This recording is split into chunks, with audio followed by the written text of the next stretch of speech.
virtue of the authority conferred on me as Vice-Chancellor, I now constitute this Assembly a congregation of the University of Cape Town. We will now sing the National Anthem.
Vice-Chancellor, I have the honor to invite Babalo Chauke, Secretary of Student Parliament, to read the university dedication.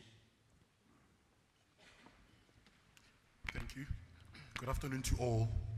At this time of celebration, we, the members of the University of Cape Town, reaffirm our mission to nurture rational and creative thought and free inquiry, to strive for excellence in teaching and research, to educate for life, and to address the challenges of our society.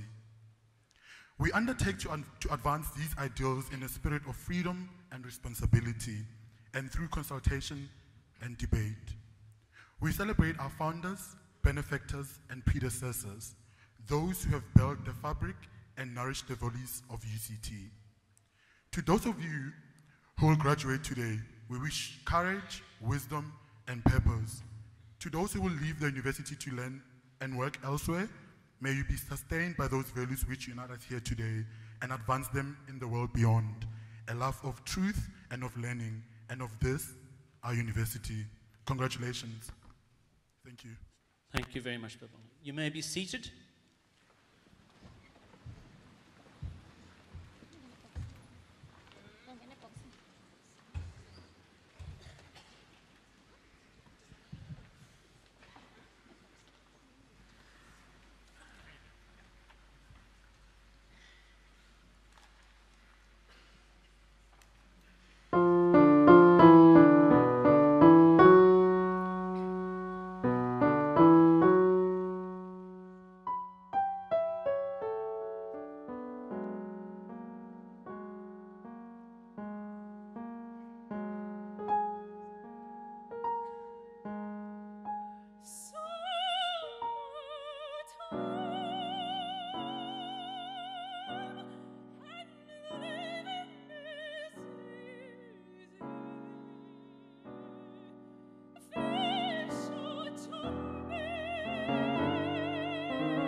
absolutely fabulous.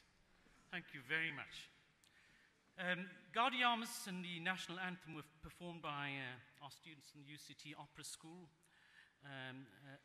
at the South African College of Music, and they were accompanied by Eric Dippenaar on the organ. Please, another round of applause to them.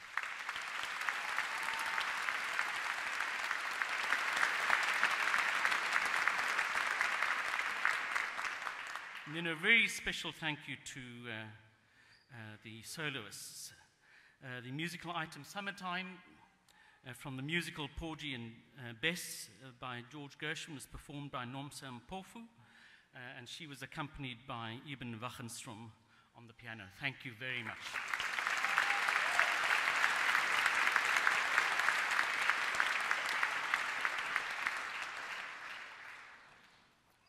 Well, I'd like to say a very warm welcome to all of you here this afternoon. Welcome to this, our fourth and final graduation ceremony in this mid-year cycle. A special welcome to our graduates from the Humanities and the Science faculties, and a warm welcome also to all of our parents, family, and friends. I'd also like to make special mention of Minister Jeremy Cronin in our audience, and also Minister Jonathan Moyo from the Zimbabwean government. Great to have you here, sirs.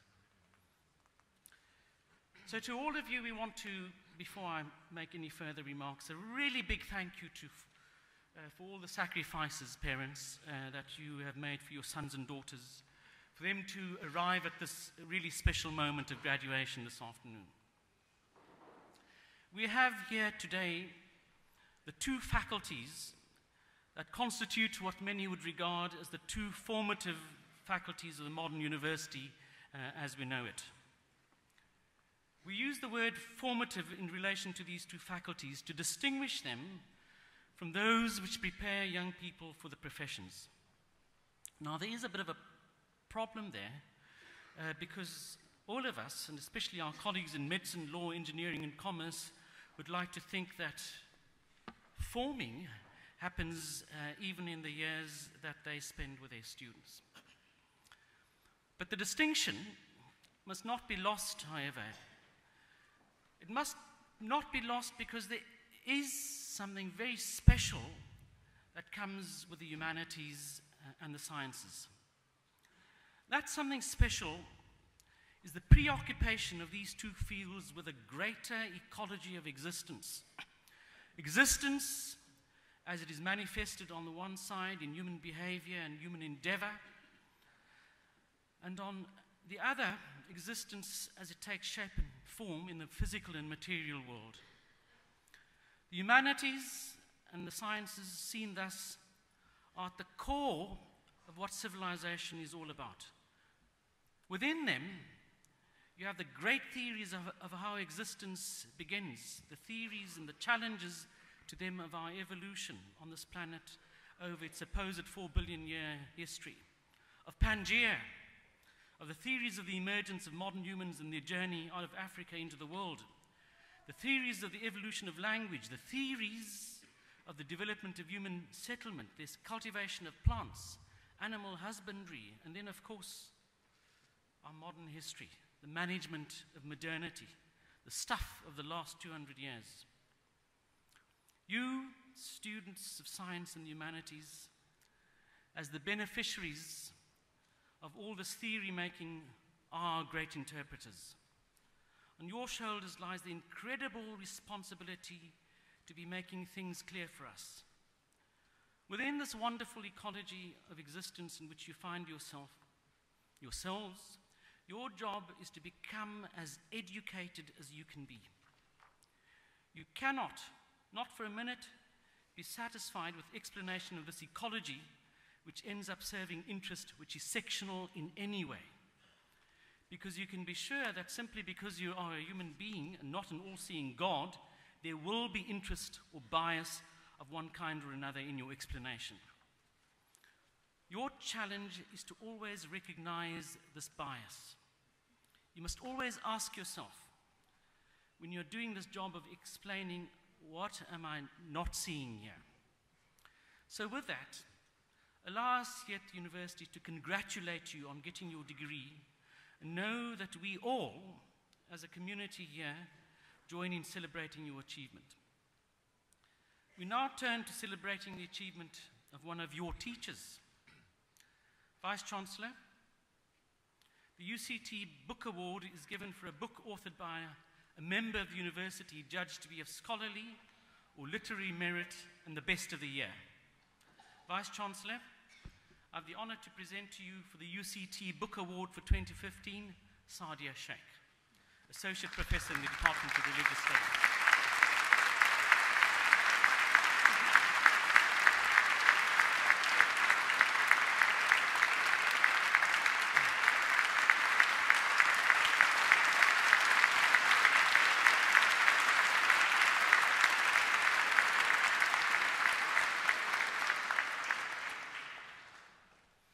Vice-Chancellor, Sadia Sheikh's book on 13th century Sufi poet, mystic and legal scholar, Muhyi al-Din ibn al-Arabi, seeks to answer the questions: what is the nature of being human within the Islamic tradition?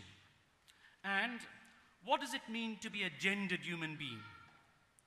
Her research is grounded in Islamic epistemology and attends to the ways in which Sufi mystics, metaphysics, and theology allow for fundamental shifts in Islamic gender ethics and legal formulations. In doing so, she addresses contemporary challenges such as questions of Muslims, women's rights in marriage and divorce, the politics of hijab, and women's leadership of Islamic ritual prayer, and contributes to debates in Islamic feminism as well as feminist ethics more broadly. Vice-Chancellor, I have the honor to invite you to grant the Book Award for 2015 to Sadia Sheikh.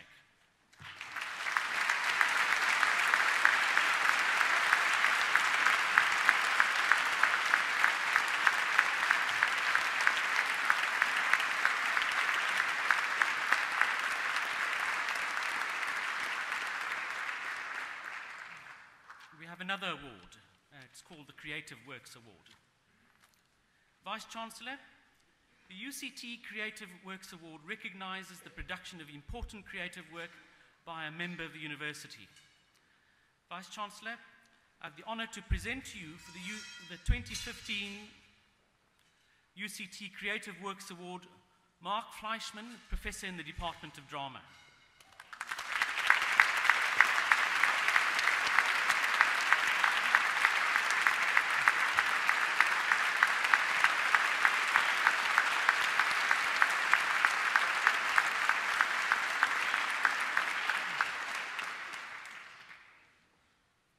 Vice-Chancellor, every year, every day I am walking, and that's the title of the piece, was created by Mark Fleischman in collaboration with performers Jenny Resnick and Faniswa Yisa. It traces the perpetual movement across the continent and towards Cape Town of a mother and daughter from an unnamed Francophone African country whose home has been destroyed through violent action, and then chronicles the difficulty of their integrating in Cape Town. It attempts to make the invisible community of migrants visible by using the body as a surface on which to read the traces of experience laid down through the perpetual movement of those who have been displaced from the places they call home. Vice-Chancellor, I have the honor to invite you to grant the 2015 UCT Creative Works Award to Mark Fleischman.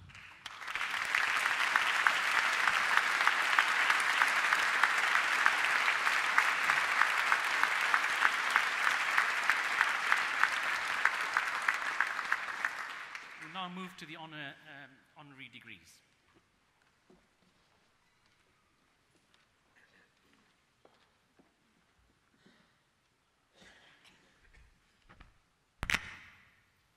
Vice-Chancellor, I have the honor to present for the award of the degree of Doctor of Literature, honoris causa, Okwe Enwezo.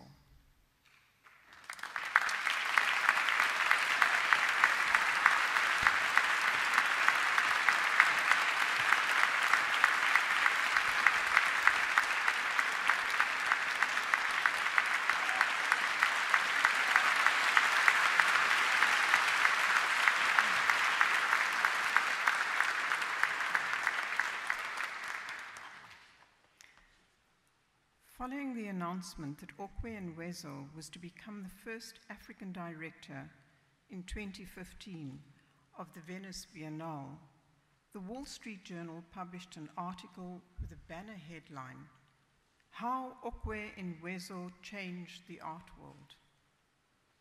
This headline would have been more accurate had it included the word international, as in, "How Okwe Nwezo Changed the International Art World." Now director of the Haus der Kunst in Munich, Nwezo has curated major exhibitions throughout the world. He was artistic director of the second Johannesburg Biennale in South Africa in the late 1990s, of Documenta 11 in Kassel, Germany, of the International Biennale of Contemporary Art in Seville, and he has curated similarly important exhibitions in South Korea, in Paris, in Tokyo, and elsewhere. Commenting on this extraordinarily successful trajectory, Nwezo pointed out recently that, and I quote him, "No one is born with a straight arrow to his quiver. It is a combination of relentless work and good fortune," unquote. Not surprisingly, his reputation for massive energy and for the ability to conceive and deliver on large projects is legendary. But while his curatorial projects have been global since the very beginning, importantly, they have also repeatedly thrust African and diaspora artists to the foreground, including several major local artists whose international careers have flourished as a consequence. Nwezo has incorporated the work of South African artists in major exhibitions on African photography at the Guggenheim in New York and the Volta Museum. He has curated or promoted shows on leading South African photographers such as David Goldblatt, Santu Mofokeng, and Zwelethu Mthethwa. He also included photographers and other South African artists in his curating of Documenta in Germany in 2010. His recent blockbuster exhibition, The Rise and Fall of Apartheid, Photography and the Bureaucracy of Everyday Life, which he co-curated with local academic Rory Bester, and which started at the International Center for Photography in New York in 2012, subsequently traveled to South Africa. It would not be incorrect to say that this must rank as one of the major exhibitions of all time. As a frequent traveler to South Africa, Nwezo knows the country's art world, its politics, and its history, especially the legacy of apartheid, very well.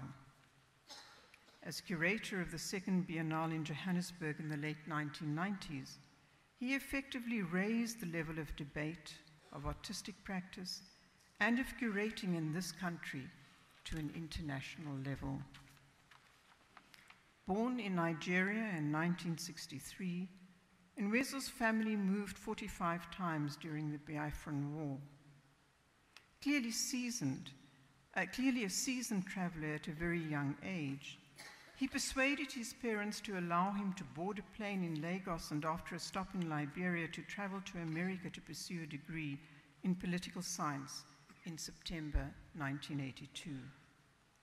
He was 18 at the time. Known for his keen attention to personal styles, reports have it that when he arrived in New York, he was wearing a black, double-breasted mohair suit and Oxfords. The recent Wall Street Journal article on Nwezo, to which I referred earlier on, includes a photograph of him in a stylish suit titled "Fine and Dandy." But contrary to the impression this might create of a possible lack of seriousness in Nwezo's life project, he is far from frivolous. Coming from Nigeria, he said recently, and I quote him, "I felt I owed no one an explanation for my existence, nor did I harbor any sign of a paralyzing inferiority complex. What was apparent to me was that most Americans I knew and met were actually not worldly at all, but provincials living in a very affluent but unjust society," unquote. In New York, Enweza developed a reputation as a poet, can you believe this? But soon became interested in the contemporary art world, founding Nkar Journal of Contemporary Art in 1994, with the aim of educating the insular white-dominated art world about contemporary African and African American artists. Often referred to as NKA, it is not commonly known that the journal's name, Nkar, is in fact an Igbo word which, as Enweza has pointed out, and I quote him, means art, but also connotes to make, to create. Part of the reason I called it that name was to foreground the fact that my language is not mumbo-jumbo, it has meaning, unquote. The rest, as they say, is history. For with the founding of Nkar, Enweza not only launched his own reputation as a major force in the international art world, but also began his hugely successful project of fostering global interest in the art of Africa, including the work of several major artists from this country. Vice-Chancellor, I have the honor to invite you to admit to the degree of Doctor of Literature, honoris causa, Okwe Enweza.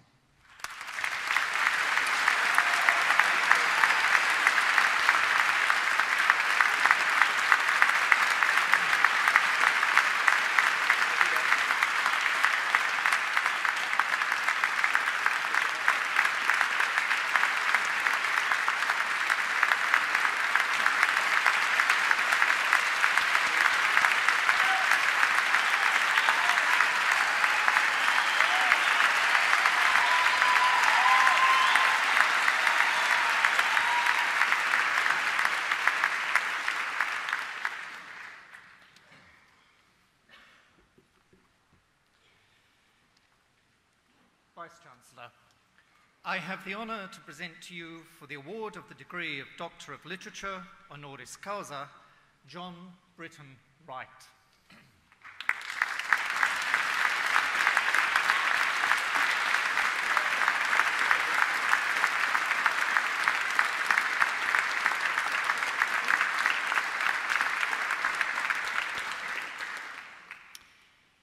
There sits on the shelves of our library here at UCT, and indeed on the shelves of libraries throughout the world, a quite remarkable set of volumes.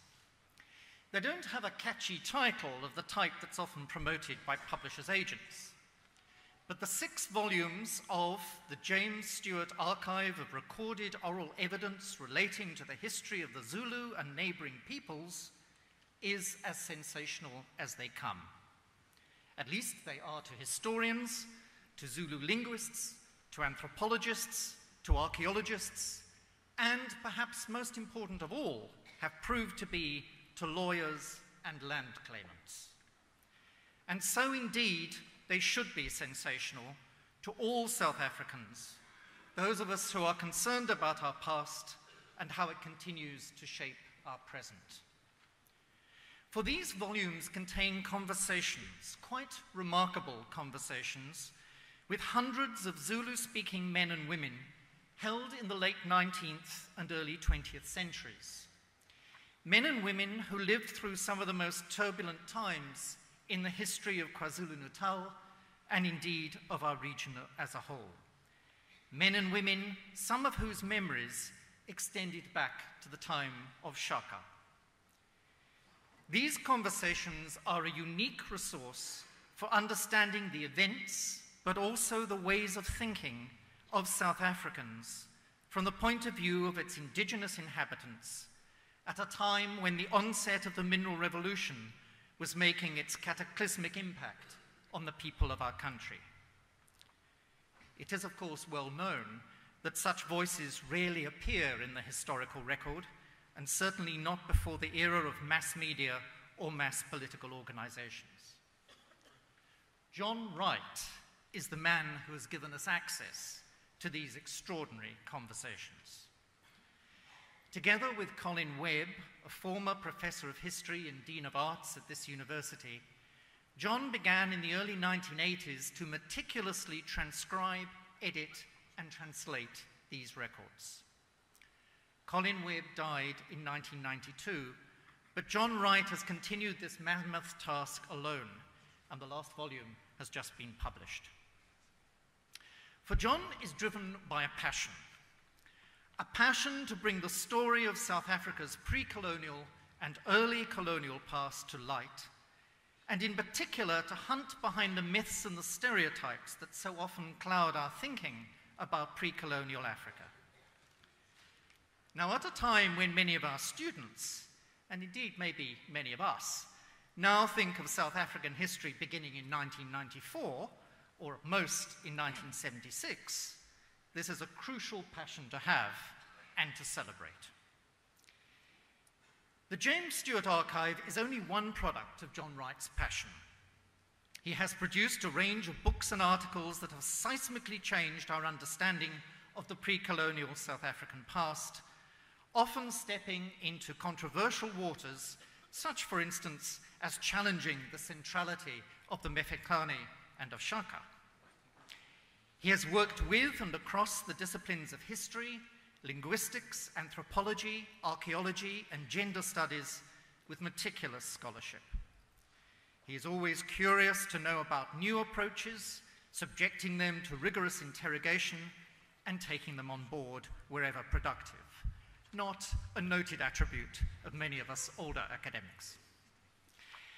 As a teacher for many years at the University of KwaZulu-Natal in Pietermaritzburg, and more recently at Rhodes, at Wits, and now here at UCT, John has also transformed the ways of thinking of countless students, ranging from anxious and uncertain first-year undergraduates to seasoned postdoctoral fellows. And it is a sign, I might add, of the recognition of the value of the work that John has done, that school curriculum designers used his chapter, indeed I might almost say plagiarized his chapter in the recently published Cambridge History of South Africa to structure a new and key section of the new South African senior school history curriculum. That, John, is indeed an achievement that very few academics can claim. And then there's more, although perhaps this is less well known in the academic world. Behind this interrogating critical intellect lies something of a romantic soul. This is a man who's captivated by jazz and blues music, and who, I'm told, although I have yet to hear it, has a wonderful voice of his own. So, Vice-Chancellor, if next time the College of Music is unfortunately unavailable, John, you have a role here. John Wright does not shout or sing his achievements from the rooftops or in the media, but he is a man of immense scholarship, of empathy, and of intense humanity, who has quietly but fundamentally changed our understanding of the South African past, and who in particular has brought the complexities and richness of pre-colonial Africa to light. These, Vice-Chancellor, are qualities that universities need to value most, and ones that UCT certainly recognizes through the awarding of this degree. Vice-Chancellor, I have the honor to invite you to admit to the degree of Doctor of Literature, honoris causa, John Britton Wright.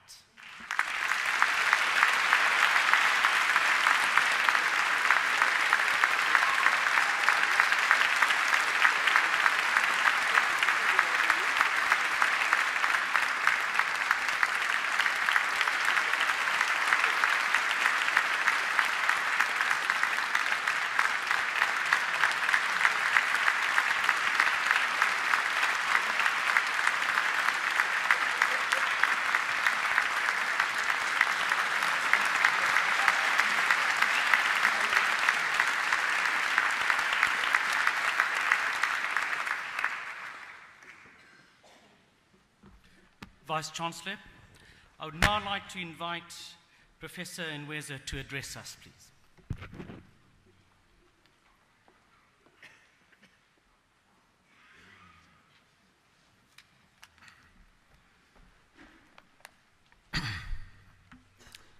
Good afternoon, ladies and gentlemen.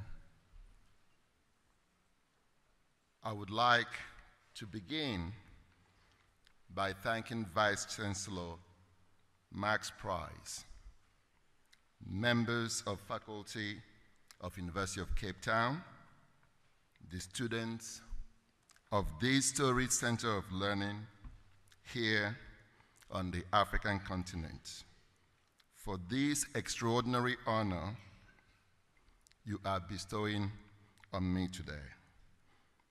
But most importantly, I would want to congratulate all the graduates who are receiving their degrees today for achieving this important milestone. I am both elated and humbled to be standing here next to legends such as Ahmed Kathrada and older leaders who, through sheer personal example, civic dedication, and unyielding fortitude, demonstrate to all of us each day that excellence matters. As your many years of hard work make clear, the milestone you have achieved is not the end of the long, hard work in what sometimes may seem like an endless cycle of studying for exams, writing research papers, and seeking in the abstruse the meaning of the concrete. Rather, today is the very beginning of what promises to be a lifelong journey of discovery of the worth of who you are as a person, a neighbor, citizen, and a human being. It also underscores the enormous and awesome responsibility you bear and the contributions you will make to our broad, diverse, yet fractured continent that is seeking not just a place, but a role of responsibility and example in global society. My comments here today should not be taken as either advice or insight, but of which I have in very short supply. However, in saying what I have to say, I do so perhaps out of a sense of provisional intimacy with the general intellectual worlds you have each inhabited as part of the University of Cape Town since you arrived here. The field I'm most intimately acquainted with is the world of art, specifically the cultural and imaginary geography of modern and contemporary African art. I have served in various roles in this field as publisher, critic, curator, museum director, dean of a college, and professor at several universities. Despite this experience, I still cannot speak with certainty on how the shapes and turns of artistic practice explain the complexity of the artistic imagination. Nor do I dare venture how such complexity transforms the dead materials of objects and images into animate, provocative, and lively ideas that make art making one of the most confounding activities of humankind. What I do know, however, is that artworks produce both individual and collective meaning. They create spaces in which the imagination can flourish, and thus a fertile ground for reorganizing our conceptions of reality. Thus, it is in the space between the individual and collective that I will focus my attention, namely on a current preoccupation, the necessity for the continuous expansion of the table of contents of the global art system in order to make room for modern and contemporary African art. For more than 25 years, my work as a critic and curator has been preoccupied by how to bring modern and contemporary African art into greater intimacy with the global currents of art in general. My interest in the field was initially shaped by absence, the absence of any meaningful engagement with the complex works created by artists from this continent by the larger world. This interest shortly became an obsession that is today a career marked by a relentless search for how to expand the table of contents of contemporary art. Standing before all of you here, I see the outstanding potential and promise of what animates our desire to be part of a cultural community, or as is so often the case for many of us, of other communities, be it ethnic, national, racial, gendered, or sexual orientation. The demand of being a member of any community issues from the promise of equality, to be one among many equals, not more or less equal, but one among many equals.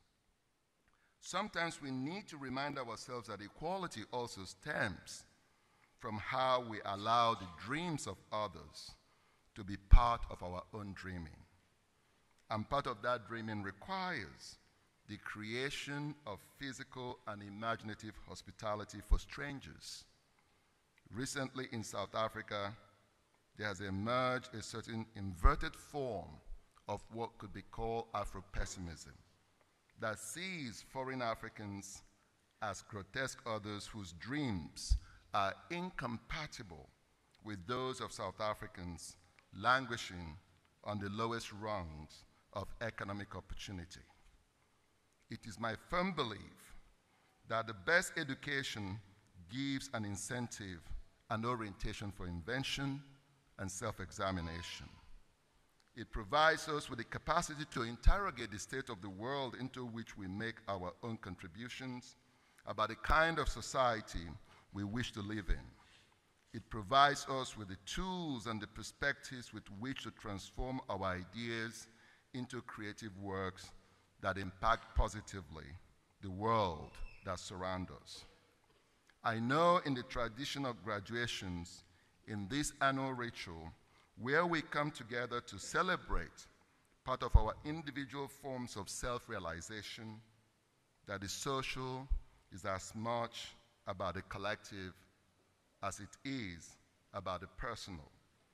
Each of us in our journeys has carried us not only, each of us in our journeys has carried not only a great hunger for knowledge, to make connections between ideas and things, but also to turn ideals into the pragmatic substance of action.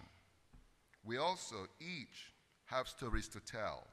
We use rituals such as these with the pomp and ceremony that come with our entrance into elite systems to tell each other stories that may or may not add up to great wisdom. But in telling our stories, we are also signaling that we want to join our stories to those of others, that as we dream, we recognize that there are also others dreaming right beside us, as part of the exemplary notice of our own belonging to a broader culture, to the world, as it were. How then might certain traditions of art and systems of knowledge that have long languished on the sidelines and peripheries of institutional visibility take root in the evolving social imaginaries and epistemological systems of our time? That is, to open themselves up to the broadest possible view of the world. We can ask the same question of the idea of the university in these post-colonial and post-apartheid times. Today, to stand out, to occupy a space of visibility amongst competing systems of legitimation, be it in the museum or academy, consider for a moment how your work might contribute to reshaping prevailing biases that are embedded in the inherited table of contents of your field. I know that UCT is undertaking a comprehensive review of its curriculum. Through this collective inquiry and examination of assumptions about academic knowledge, it is asking itself not only to review how to make room for African systems of thought, but more importantly, how to make them take deep root in academic research and intellectual inquiry, not as an oppositional system, but in ways that challenge assumptions of what constitutes positive knowledge. Today, it is no longer a guarantee of critical legitimacy to merely try. We seek change because it creates opportunities for radical forms of dreaming, and as such may require more than merely restating the tacit necessity of broadening our cultural table of contents in a rapidly changing world and in a transitional society such as South Africa. I thank you all for this great honor and for the privilege of witnessing your great achievements. Congratulations.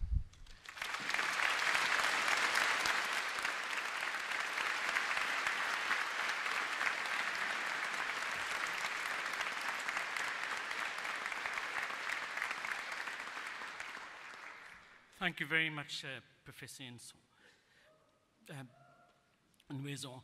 And thank you for those wonderful insights, both into your field of work, but also into these questions as we are experiencing them at UCT and in the country at the moment. We now move to the formal graduation, Vice-Chancellor.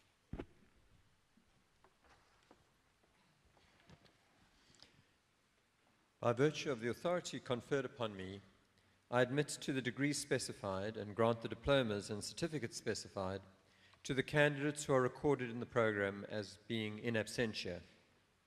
I shall now grant the diplomas and certificates and admit to the degrees specified the candidates who will be presented to me.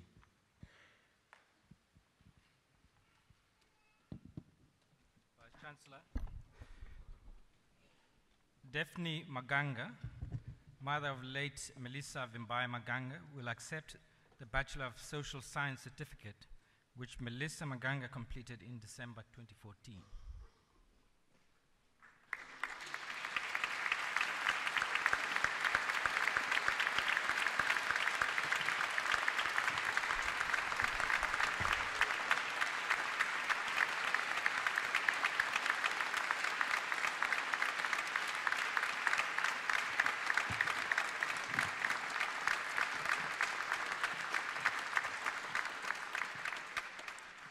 Vice-Chancellor, I have the honor to present to you for the Advanced Certificate in Education Management and Leadership Development, Patricia Nengeza.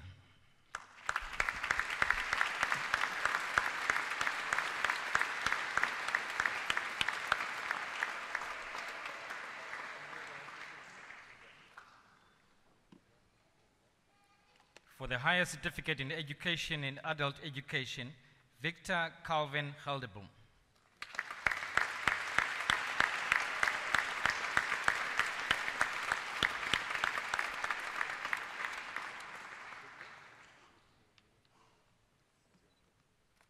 For the Diploma in Music Performance, Zinziswa Charity Nogavu.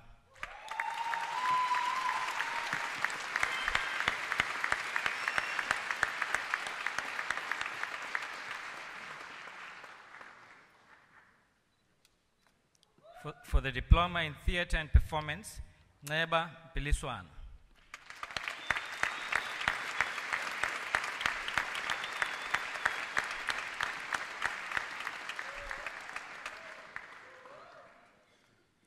For the Performance Diploma in Opera, Mars Sean Underwood.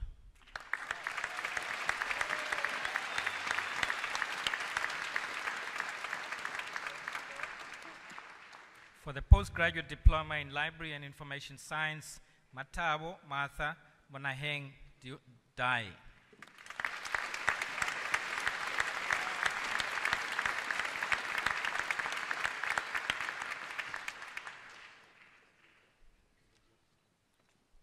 Lucia Matsidiso Malefane.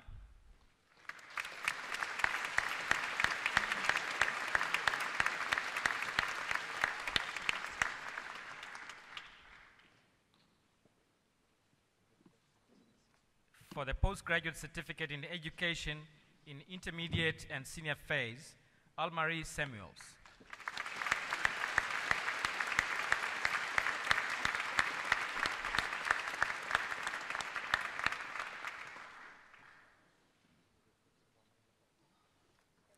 In senior phase and FET teaching, Frank Silvio Kahapa Talum.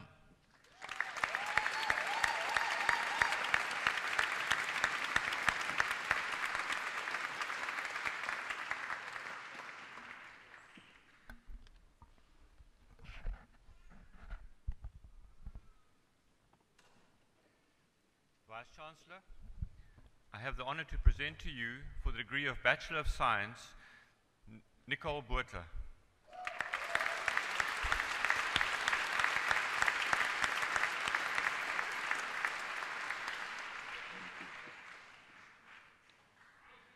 Rebecca Teresa Carlisle.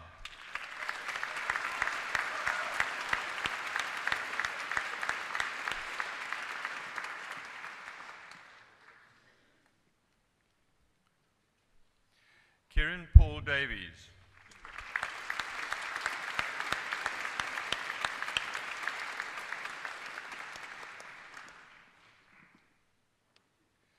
Tiffany Kristen de Klerk.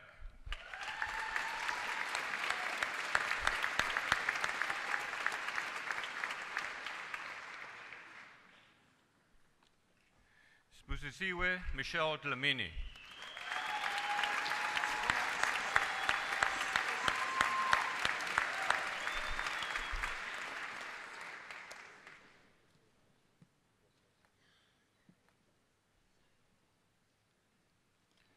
Dylan Gifford.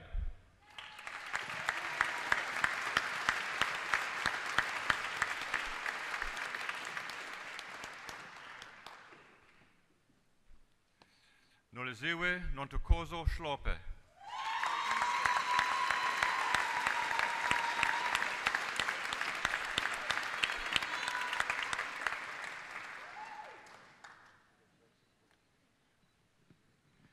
Sesupo Oteng Kotswane.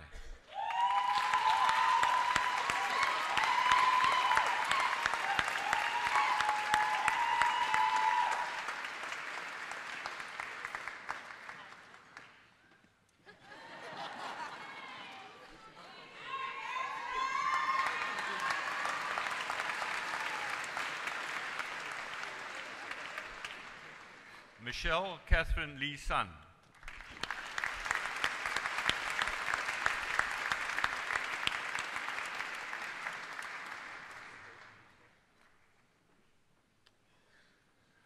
Nokwetaba Zamaguni Mkanya.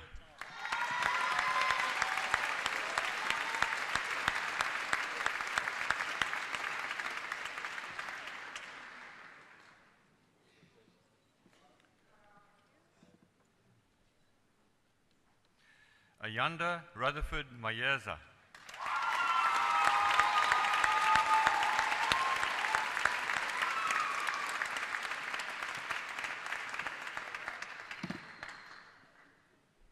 Keith Henry Moss.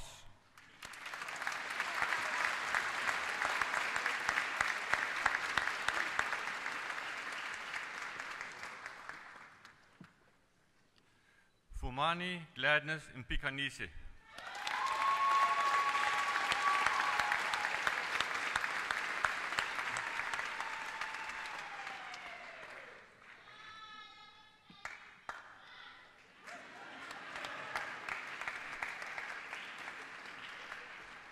Mandisa Mkolombeni.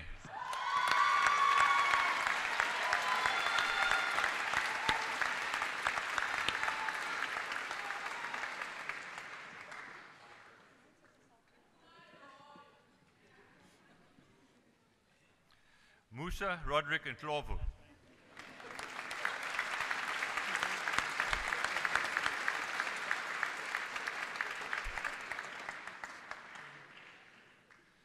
Fortune Nkululeko Ntlantla.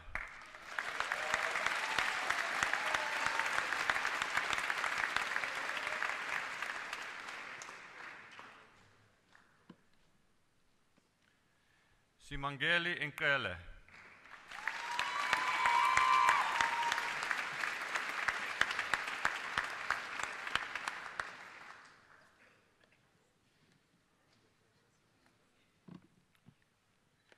Salima Paleka.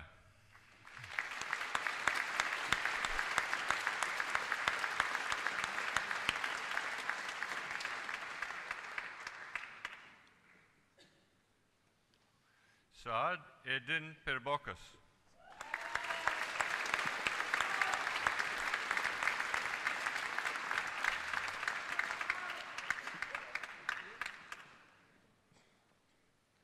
Triledzo Rambuwane.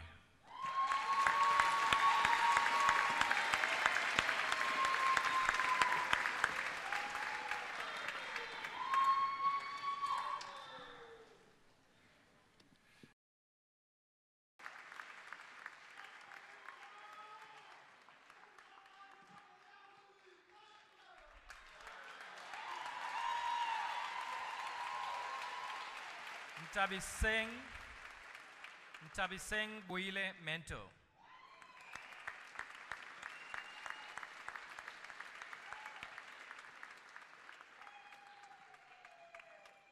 Nogulunga Immaculate Mkize.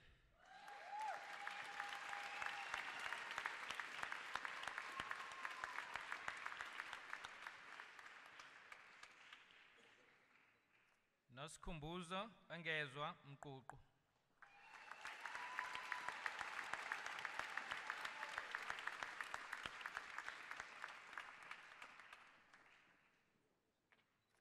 Tofara Clifford Musiza.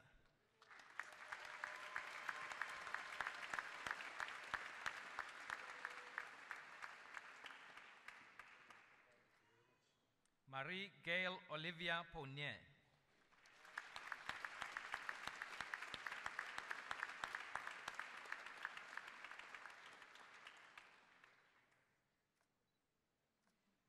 Sanda Wundlu Shandu.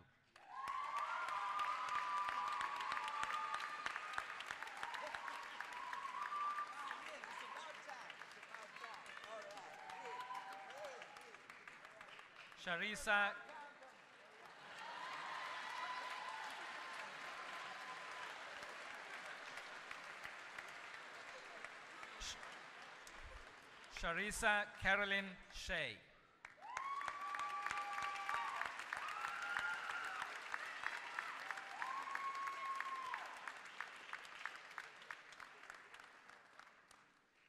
Julian Thomas.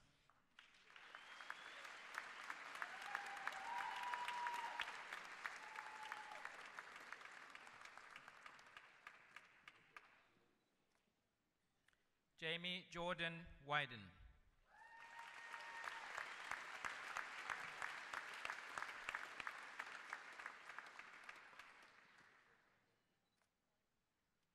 Nomvuyo Cordelia Zulu.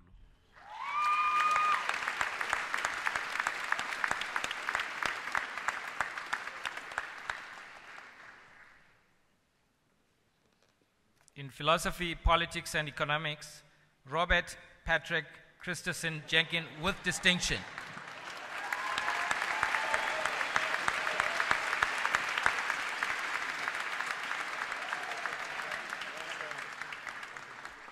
Jainisha Patel.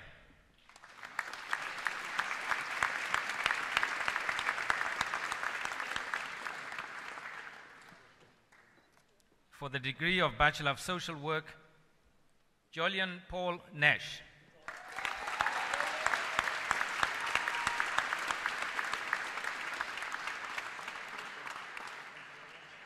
Moachi Leslie Ramonia.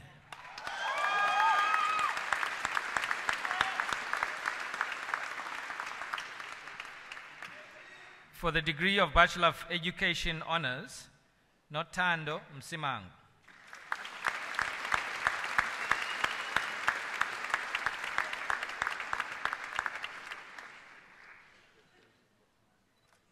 For the degree of Bachelor of Arts Honors in African Studies, Jihan Bedford.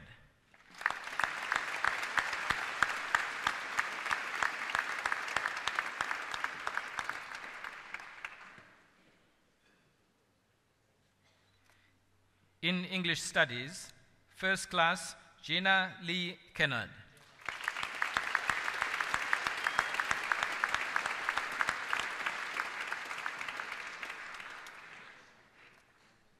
In Film and Television Studies, in the first class, Stephen David Horn.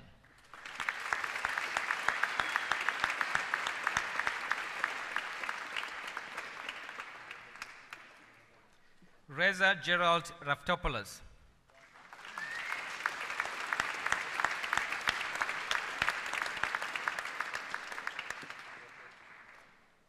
Kimberly Jade Rai.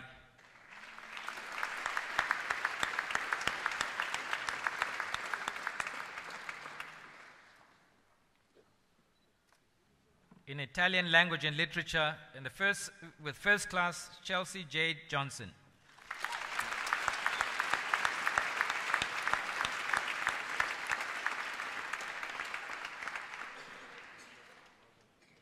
In Linguistics, first class, Elizabeth Ann King.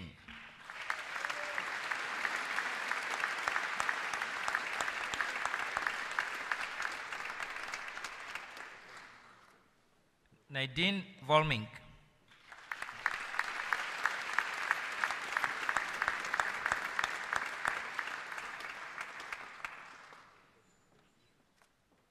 In Media Theory and Practice, Ochega N. Ataguba.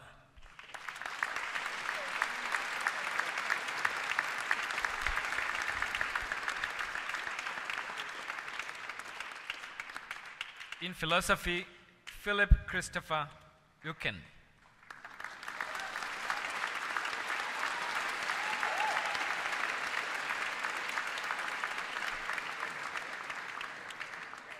In Philosophy, Politics and Economics, with a first class, Susan Sandra Rosemary Green.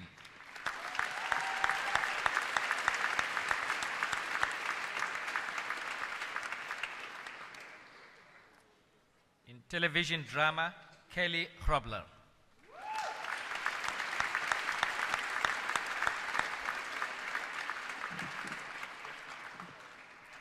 For the degree of Bachelor of Social Science Honors in Clinical Social Work, Tembinkosi Kopel.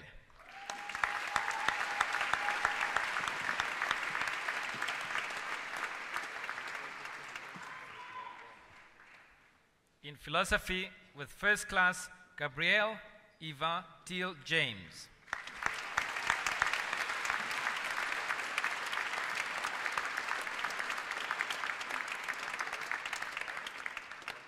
Jessica Mallory Lee.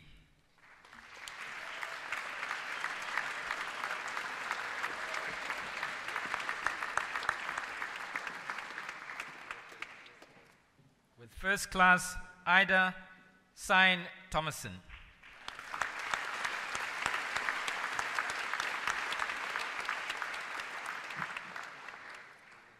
In Social Anthropology, Joanne Prinsloo.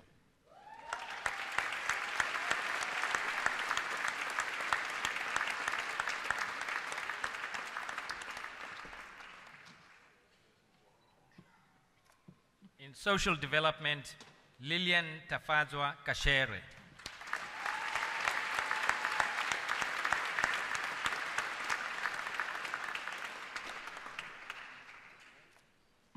With first class, Meekness Lunga.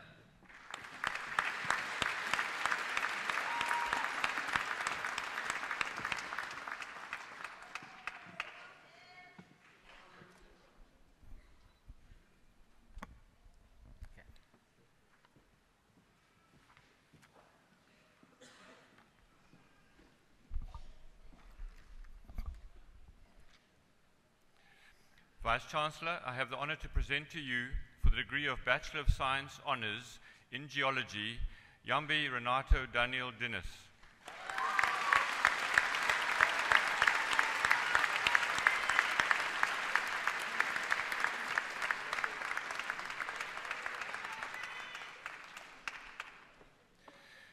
degree of Master of Philosophy in Applied Marine Science, Renee Catherine Logston.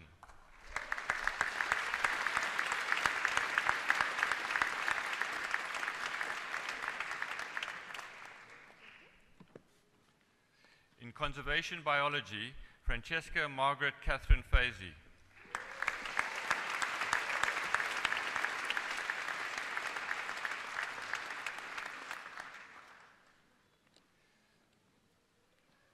In Environment, Society and Sustainability, Carl Frederick Buckton.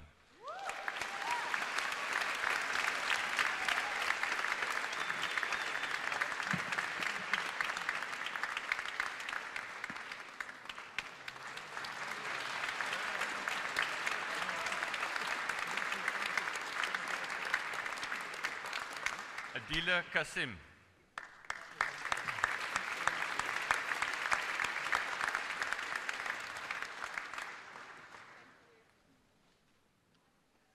Juliana Arsenio Com.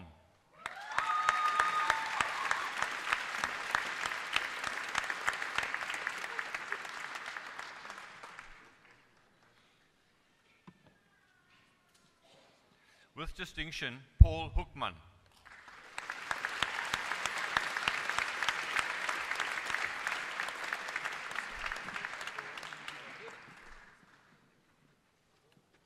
Stephanie Mary Uwes van der Walle.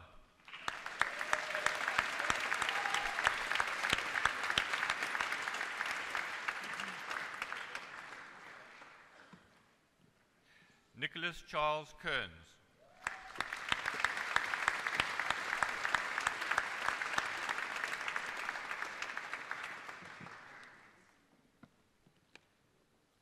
In Environmental and Geographical Science, Tsele Tomin Tane.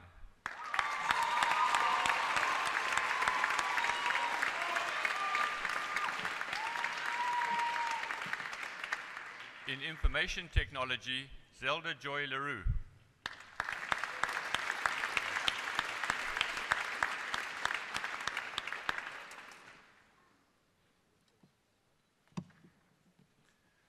Alexandria Dominique Martinez Farias.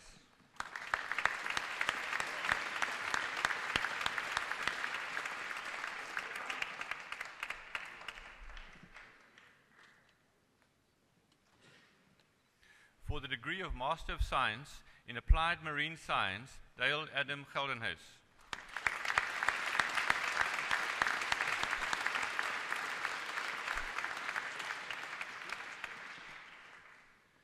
Ayodele Gilbert Ogunkoya.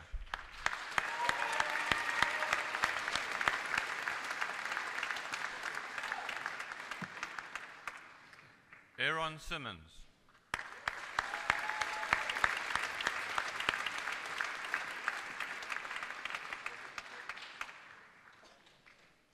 In Archaeology, Nandi Tandeka Masimula.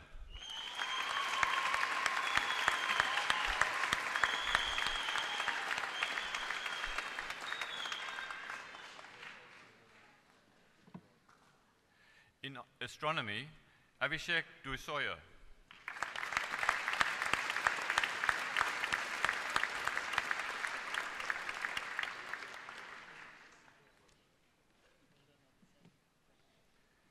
In Astrophysics and Space Science, with distinction, Lisa de Bousson.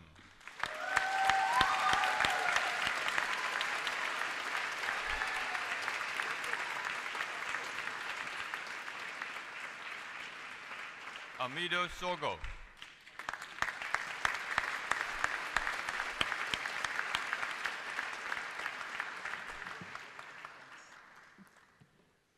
Blaise Wendiam Tabsoba.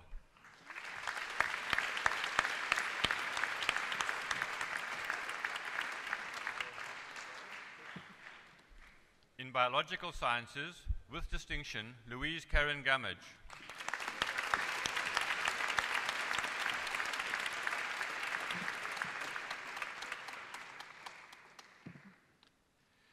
In Botany, Dunya Basish.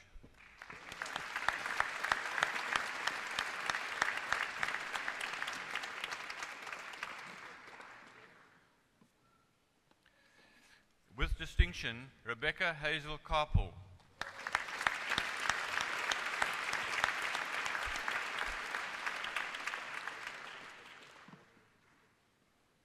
In chemistry, with distinction, Impo Charmaine Mokwena.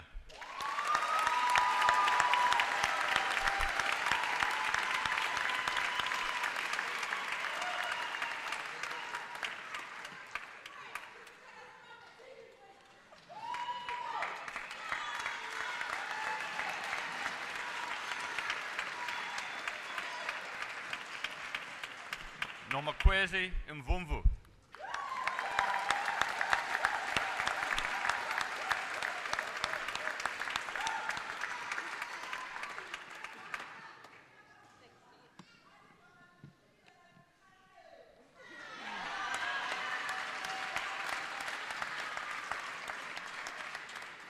With distinction, Hakanego Valerie Ramatsoa.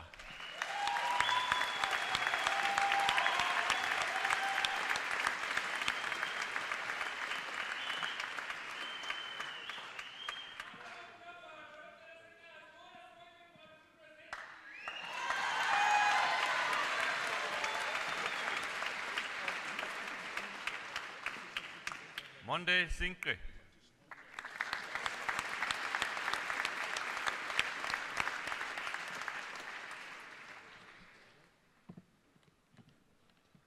In climate change and development, Kristen Kennedy.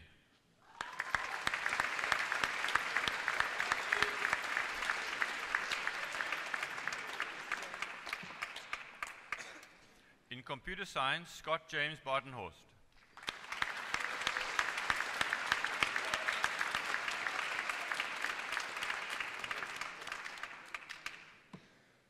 Hira Anwar Khan.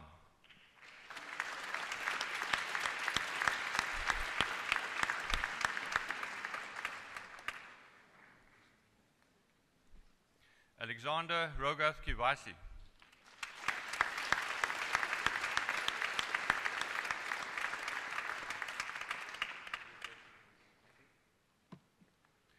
Christopher Tabiso Gregory Scholar.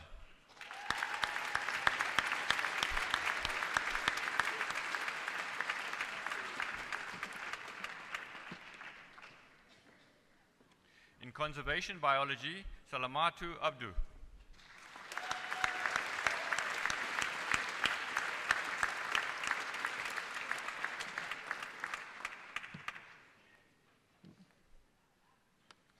With distinction, Alexander Atkins.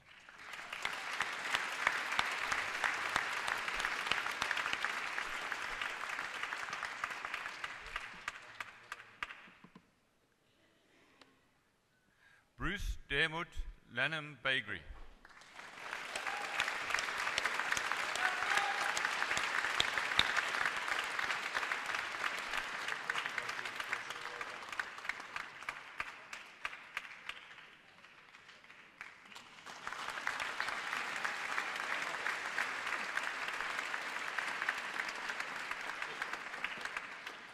Jenna Nicole Barker.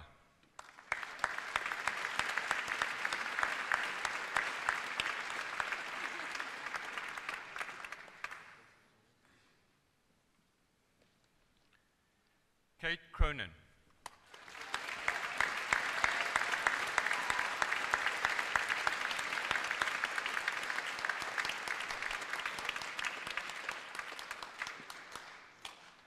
Marcela Paz Alejandra Espinaz Pardo.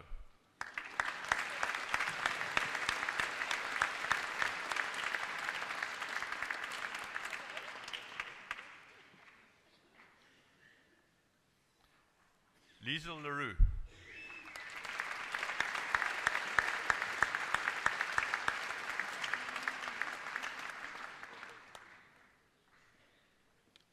In environmental and geographical science, Nadia Duplessis.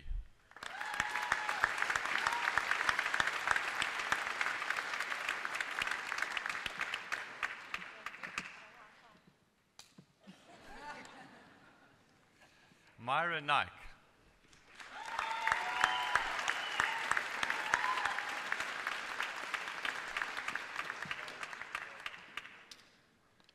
Abongili Nkonkwa.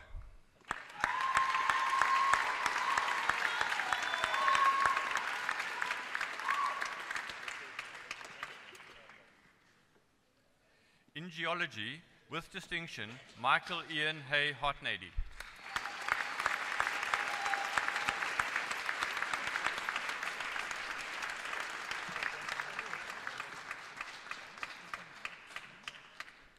In mathematics, with distinction, Byron Joseph Alexander.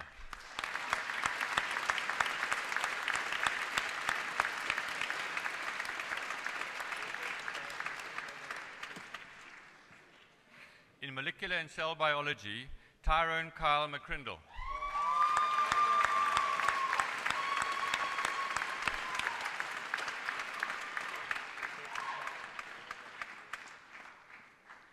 In ocean and climate dynamics, Christopher Richard Jacobs.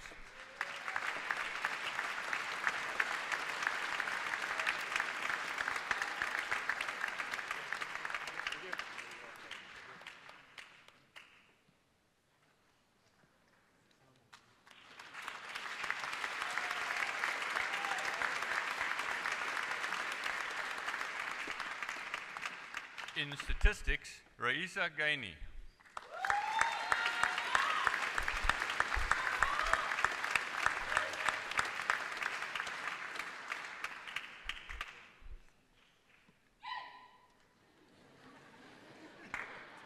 Oluwatosin Siun Oladele.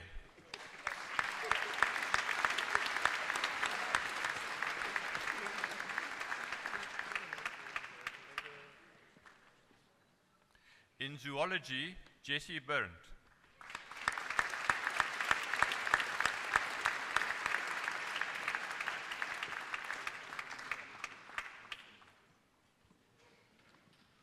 Blair Anthony Zogby.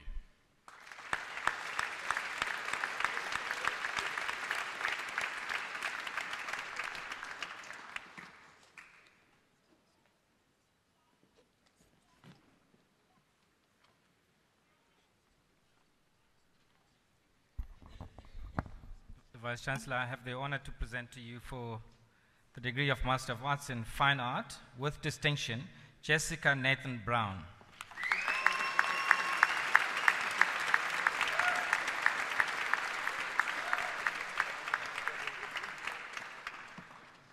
For the degree of Master of Arts in Neuropsychology, Stephen Harding.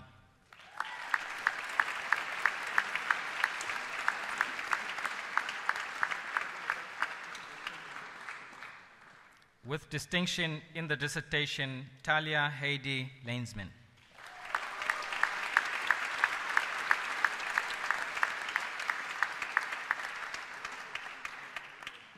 Akila Noor Mohammed.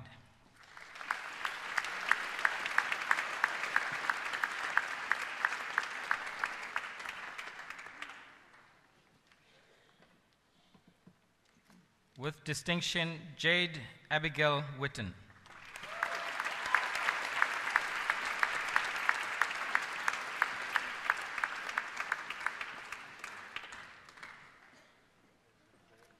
For the degree of Master of Arts in African Cinema, Norita Ndege.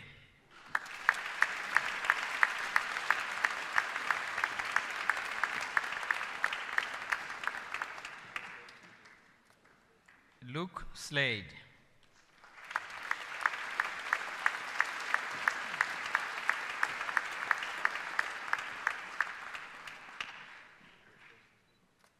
In African Languages and Literature, with distinction, Lara Ann Greer.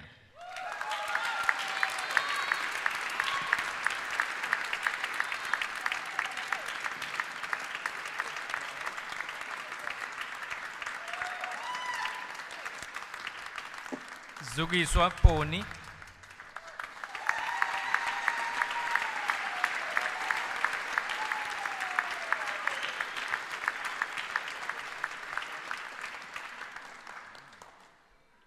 In Applied Drama and Theatre Studies, Ongezwa Nomthokozisi Mbele.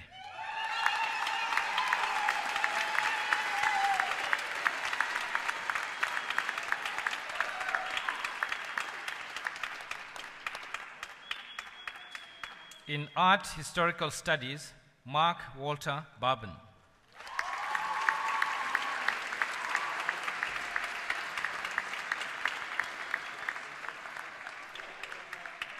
Jean Leclue-Theron.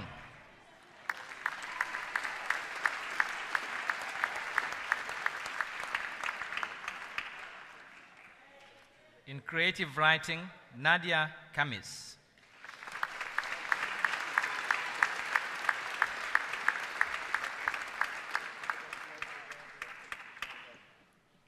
With distinction, Stephen Lance Robbins.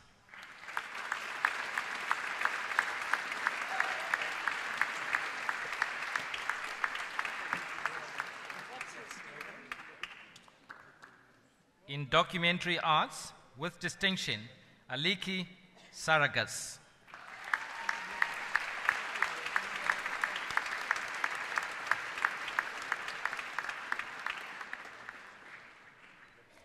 In film studies, with distinction, Rachel Mary Winfred Cohen.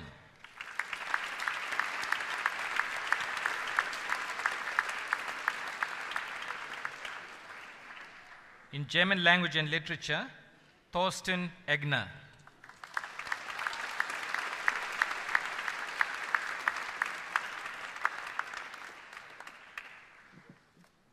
In historical studies, with distinction, Michael John Glover.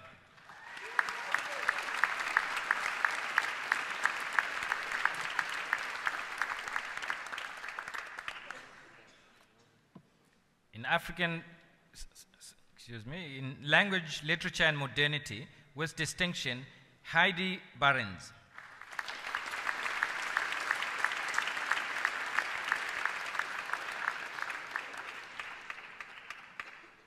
With distinction, Kavish Chetty.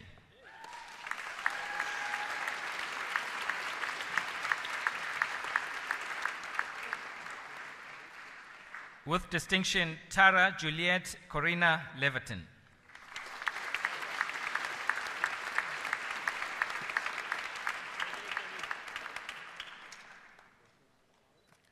With distinction, Sarah Fenn Middleton.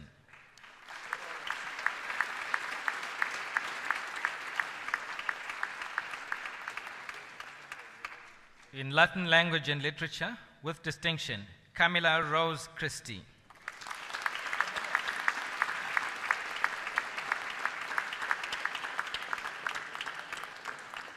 In linguistics, with distinction, Simon Martin Abbott.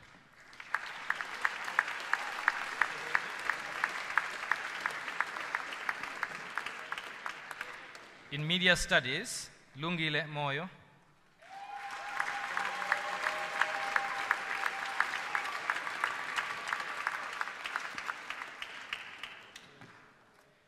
With distinction, Nogutula Moyo.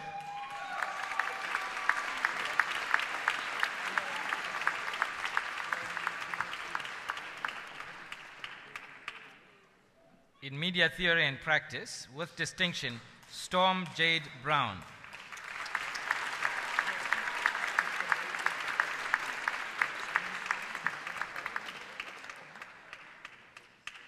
With distinction, Lauren Grace Green.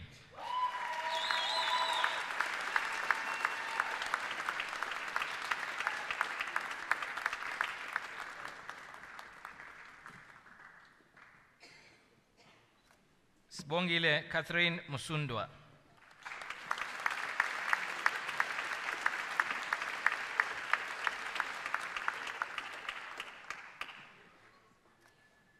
Alexander William Sudheim.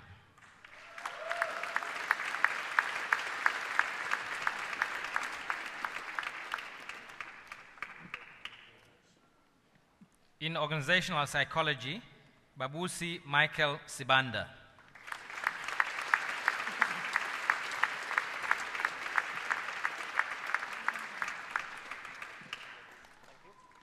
In political communication, with distinction, Dainiti Govender.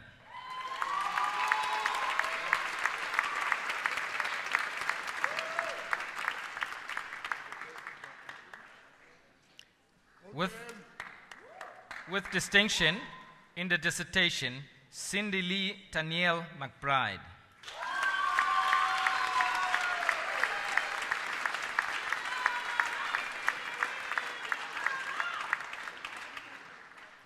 With distinction, Rebecca Mary Elizabeth Pointer.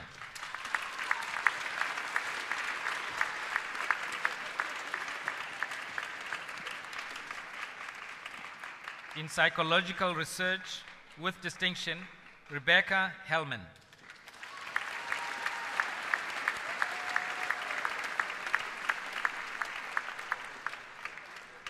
With distinction, Jane Frances Kelly.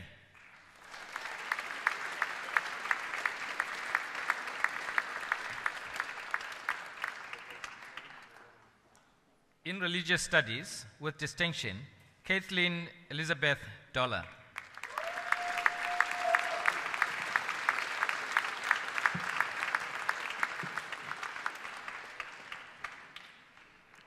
Gordon Richard Oliver.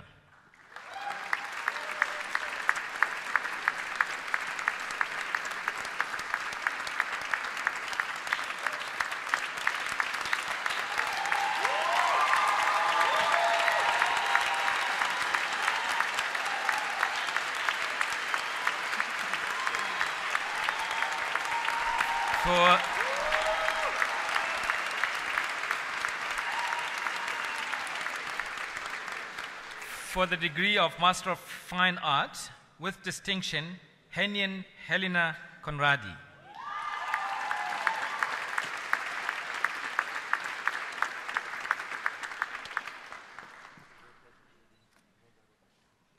With distinction, Suzanne Elizabeth Bevan Duncan.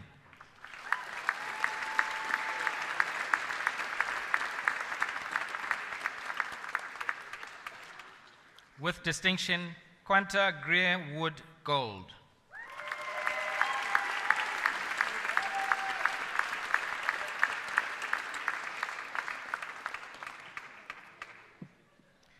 Alexandra Zara Karakashian.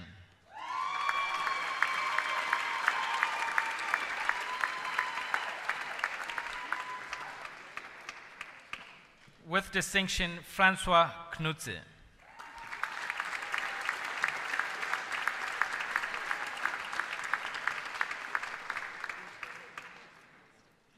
With distinction, Maurice Hermes Bikai Lukusa.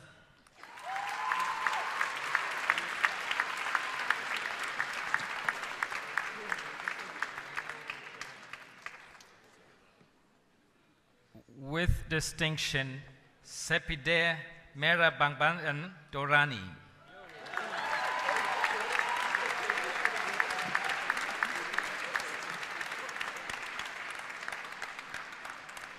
For the degree of Master of Library and Information Science, with distinction in the dissertation, Margaret Marie Kwopman.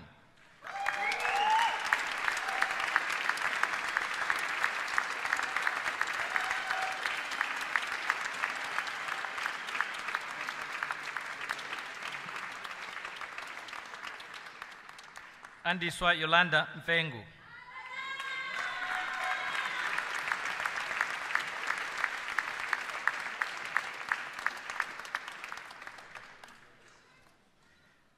With distinction in the dissertation, Jeremiah Peterson.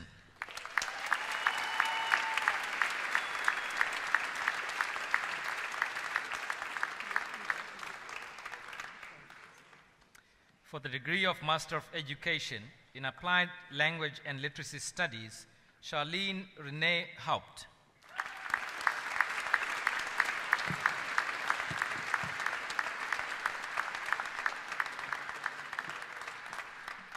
With distinction in the dissertation, Bembi Joel Mafandala.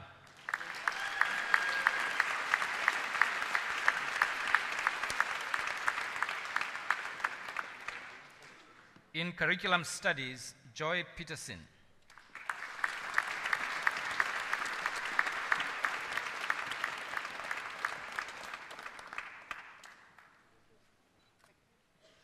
In Educational Administration, Planning and Social Policy, Landeka Diamond.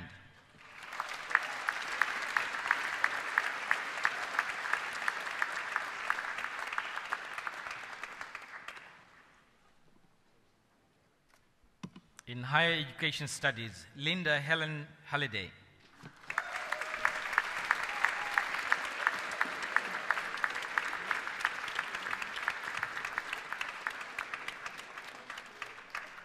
In Primary Education with distinction, Marlise Barnard.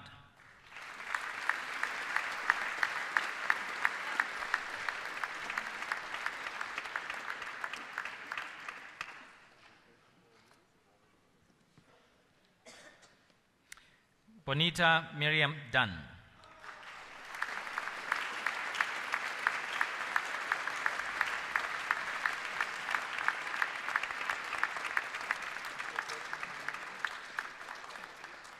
With distinction in the dissertation, Benjamin van Eers Creel.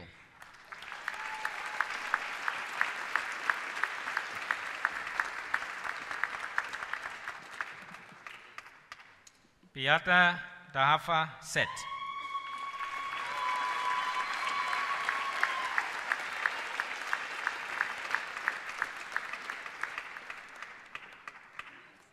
For the degree of Master of Music in Dance, Jacqueline Felicity Job.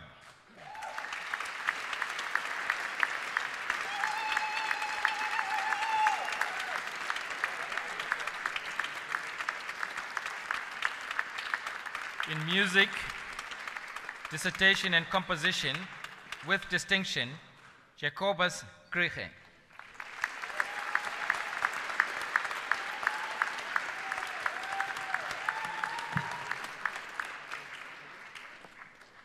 For the degree of Master of Philosophy in Development Studies, Rutendo Phoebe Furusa.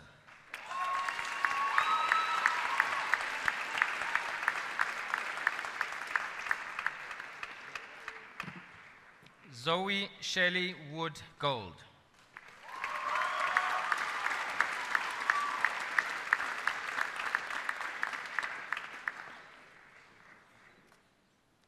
Antonio Junior Macheve.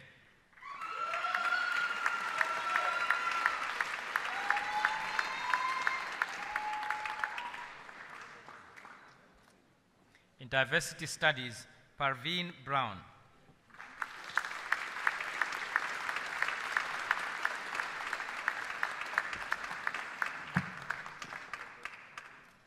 In Philosophy, Politics and Economics, Chimunya Chipego Hamukoma.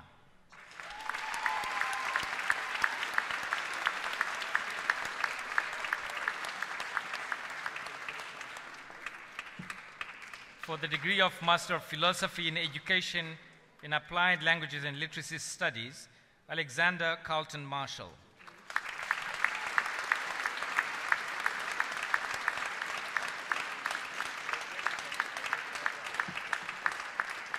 For the degree of Master of Social Science in Clinical Social Work with distinction, Sian Elizabeth Hazelwinkel.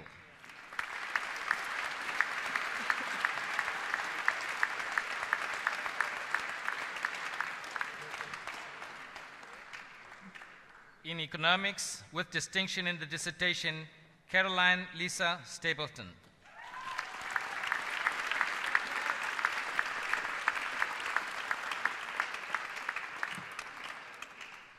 In Environmental and Geographical Studies, Medupi Shabangu.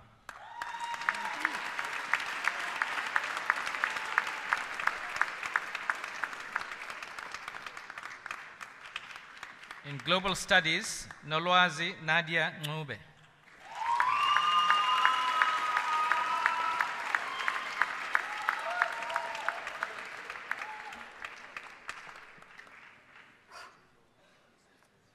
In International Relations, Neil Alexander Berry.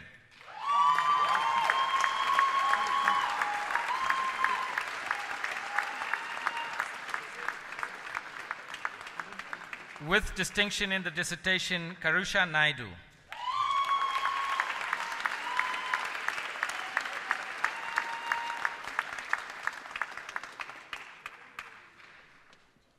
In Organizational Psychology, Crystal Bateman.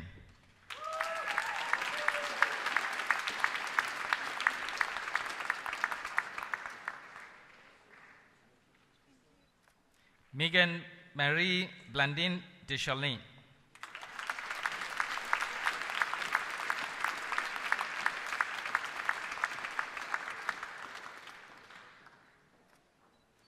Josh Adam Gelb.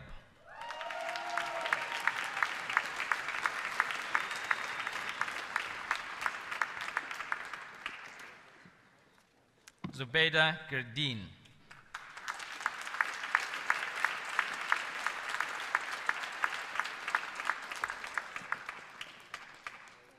Yeshadevi Gunesh.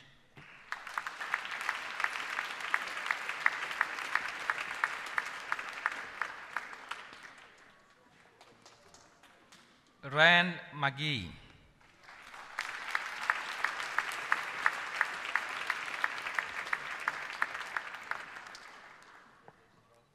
With distinction in the dissertation, Dinah Mane.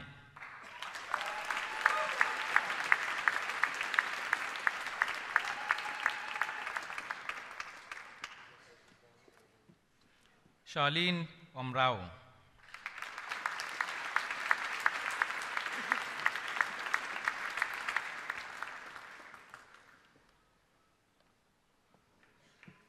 Nikki Lee Sienkamer.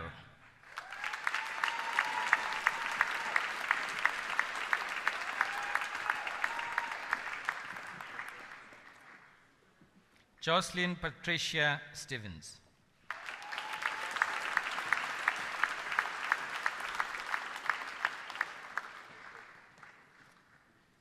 Kudzai Rejoice Tabaziba.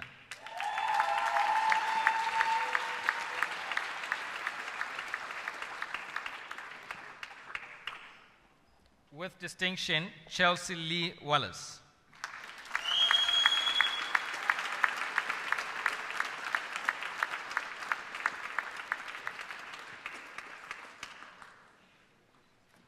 In political communication, Molokhadi Velemina Makwela.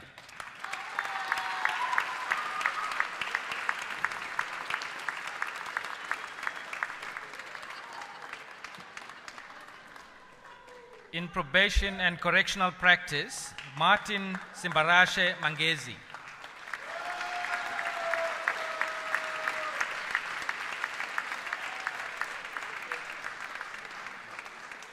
In psychology, with distinction, Josephine Ruth Cornell.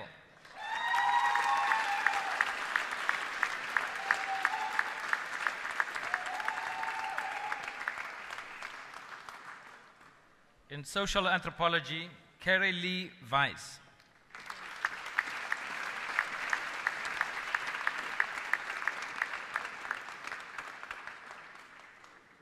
In social development, Carrie Bridget Mashek.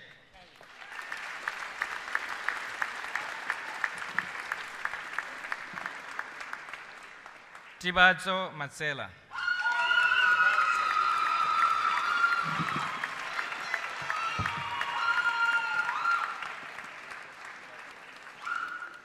Alice Wamundia.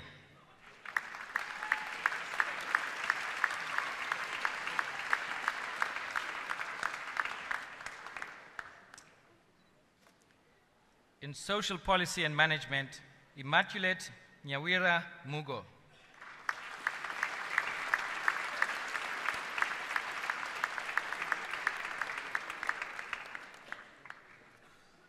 In sociology, Rian Sujiwa Cornelia Elizabeth Lan.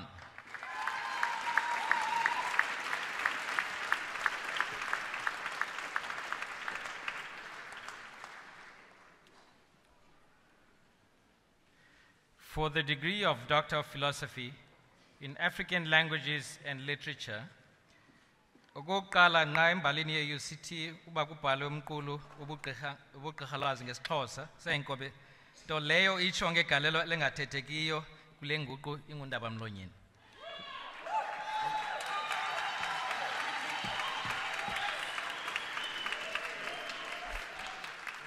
For a thesis based on a study of Peter Chobiso Mtuze's narrative skills and techniques in the 6 novels he has thus far written, linking these to Mtuze's biographical and cultural background, while also exploring the educational significance of his work as a novelist.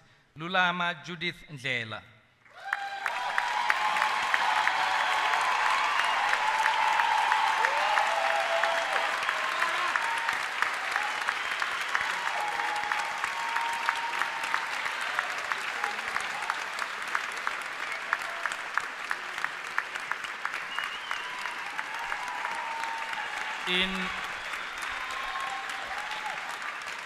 In education, for a thesis which explores Eastern Cape women's health and well-being related indigenous knowledge practices that draw from multiple knowledge systems and that contributes to theories about knowledge and knowledge reproduction, Helen Yolisa Ubangwana Dali.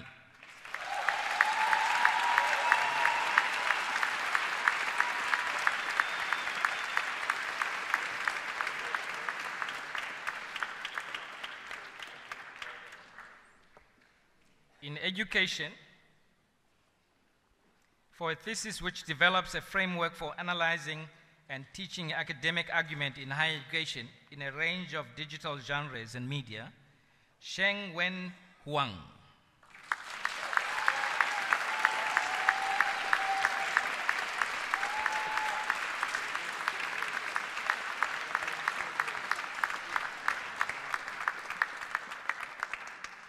In education, for a thesis which investigates the problems science teachers in the Western Cape Province encounter when attempting to integrate indigenous knowledge into their lessons, and that successfully guides teachers to overcome their difficulties in this regard, Keith Ronald Jacobs.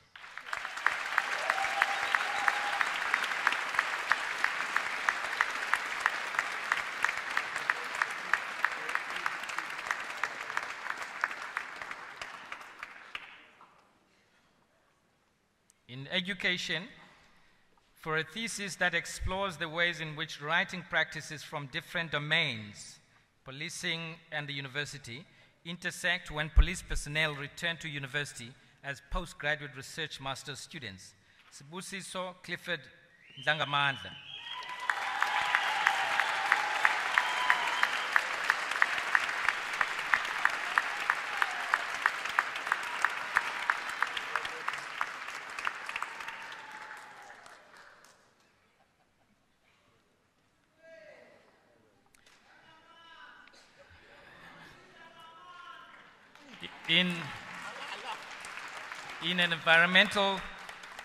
In environmental and geographical studies, for a thesis which characterizes the consequences of future climate change for cultivated and indigenous rooibos tea and seeks to enable more effective conservation planning and adaptive strategies to support its sustainable production, Johanna Magdalena Lotte.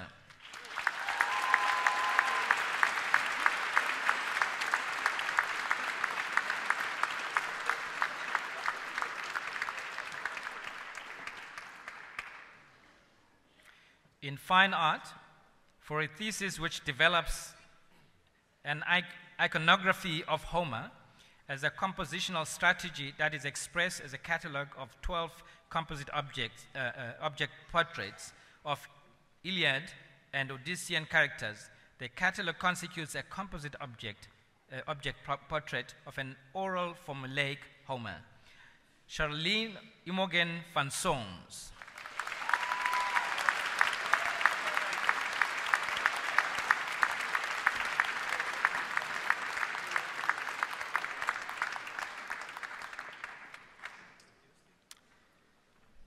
In library and information science, for a thesis which assesses the health information needs of students at the National University of Science and Technology in Zimbabwe, and proposes a needs-based integrated information dissemination framework for promoting health among students, and in the process informs health information dissemination theory and praxis, Thomas Matingwina.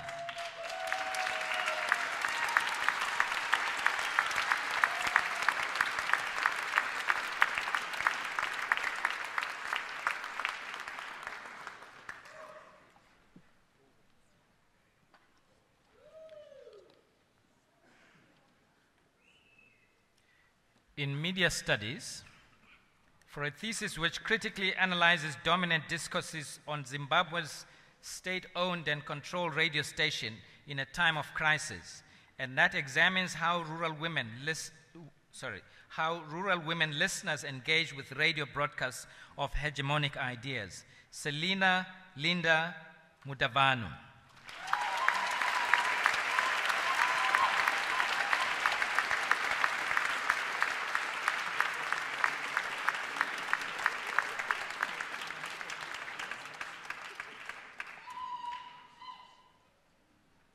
In psychology, for a thesis that describes two novel laboratory-based methods that might be used in studies of exploring the effects of stress on memory, and that investigates the effects of acute psychosocial stress and direct glucocorticoid administration on memory for visual spatial material, Christopher Peter Duploy.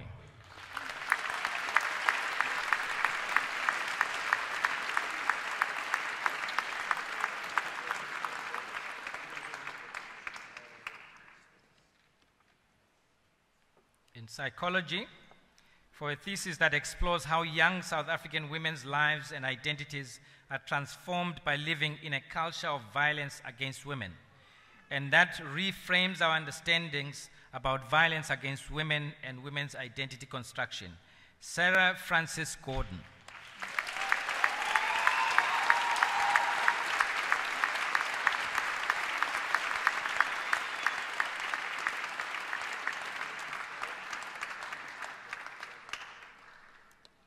In psychology, for a thesis considering a support group's role in victim psychological healing processes after the TRC had revealed that an apartheid-era atrocity they suffered was perpetrated by the security forces and not, as previously assumed, by the PAC, Stephen David Kegi.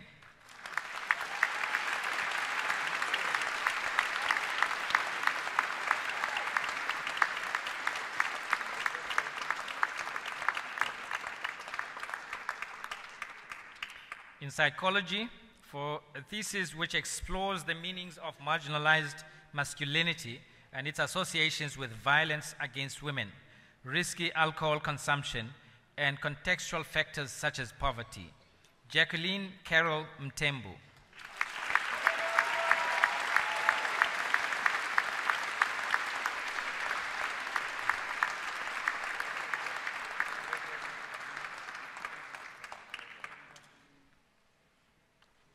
In psychology, for a thesis which examines the social representations of intimate partner violence amongst violent men within their social networks and in the local media in two Cape Town communities, Taryn Jill van Niekerk.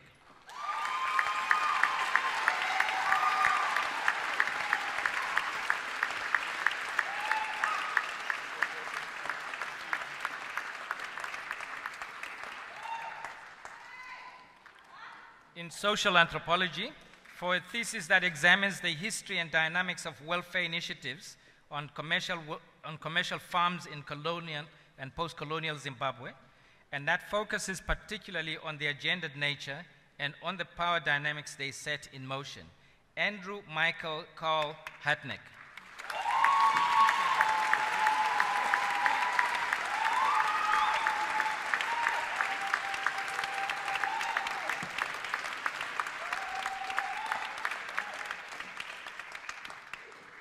In sociology, for a thesis which examines the interrelationships between taste in music, media consumption, and racial identity in Cape Town and the Brazilian city of Belo Horizonte, Jan Christoph Schenk.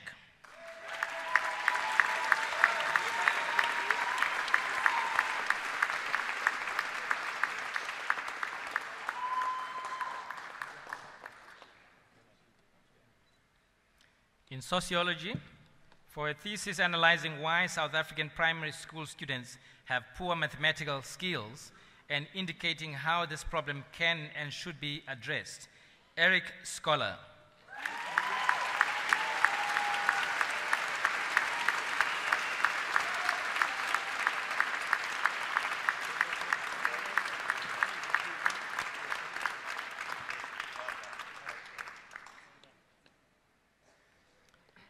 In sociology, for a thesis that explores consumer debt and default in South Africa, criticizes current regulatory policies, and proposes policy reforms. Ralph Sebagala.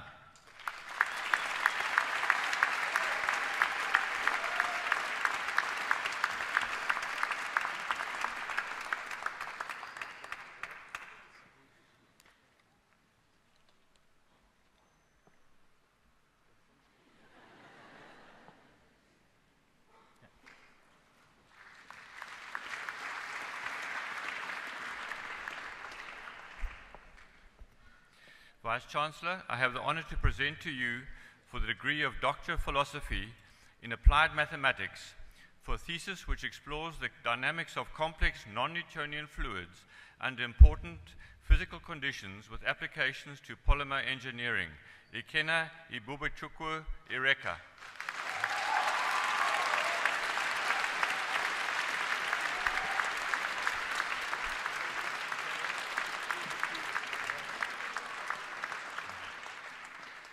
In Applied Mathematics, for a thesis aimed at studying magnetic field amplification in post-recombination cosmology and to resolve a number of shortcomings in the mesh refinement algorithms typically used in numerical relativity.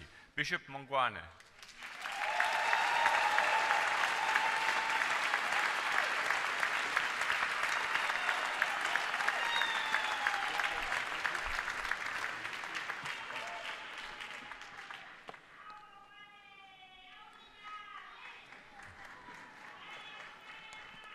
In astronomy, for a thesis which studies, using a near-infrared survey, the properties of the most massive young star clusters hosted by starburst and interacting galaxies to understand the context of massive star formation and galaxy evolution in general. Rojavolo Zaranema Randria Manakoto.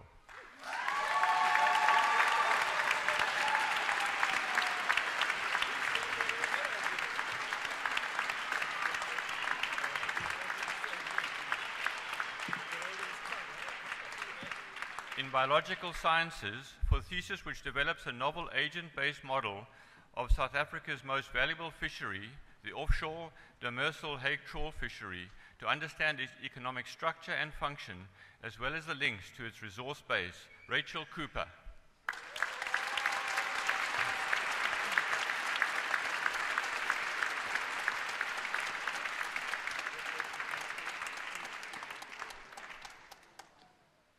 In biological sciences, for a thesis which develops a transdisciplinary approach for the implementation of an ecosystem approach to management in South Africa's small pelagic fishery, Emily Skye McGregor.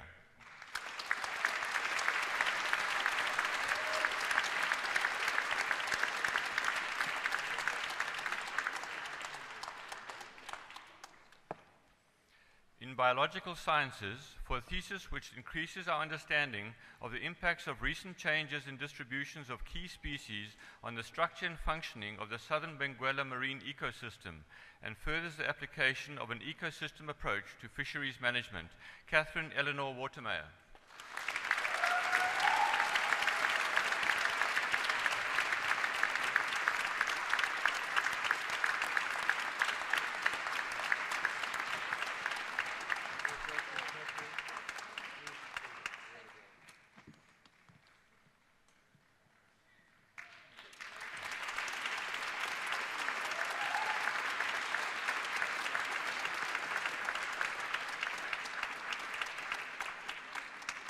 In chemistry, for a thesis which novel copper-based anti-inflammatory drugs were designed, synthesized, and tested. Faden El Magbari.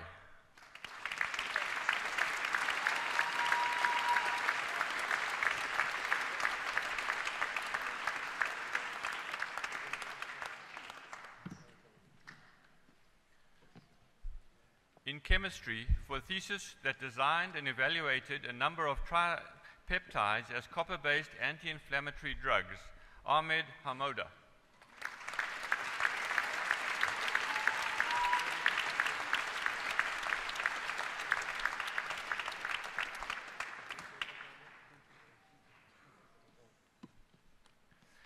In computer science, for thesis which develops a hybrid model that describes how a team of robots communicates and behaves while inspecting an underground mine for safety, thereby reducing the rate of mine accidents and disasters.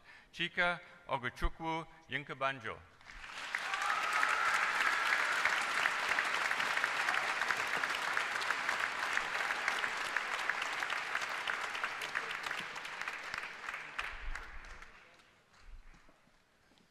In environmental and geographical science, for thesis which develops a conceptual framework to explain the concept of shared water risk and the implications for private and public sector water resource management, Hannah Francis Baleta.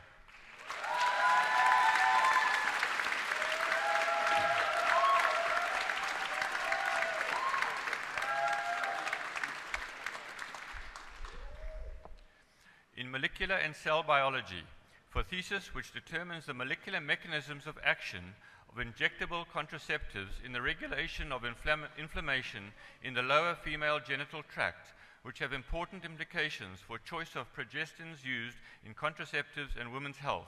Yashini Govender.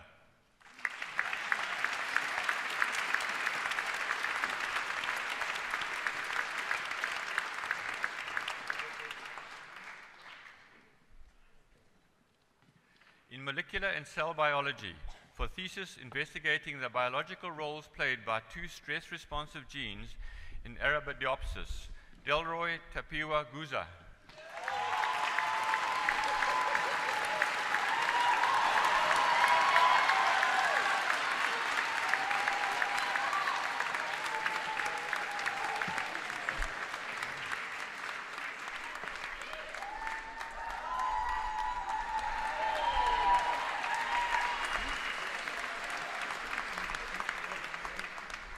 In molecular and cell biology, for a thesis which describes the development of a novel plant-produced vaccine candidate and DNA-based challenge model for beak and feather disease virus, and for the elucidation of the genetic diversity of this virus in indigenous wild Cape parrots, Guy Louis Regnard.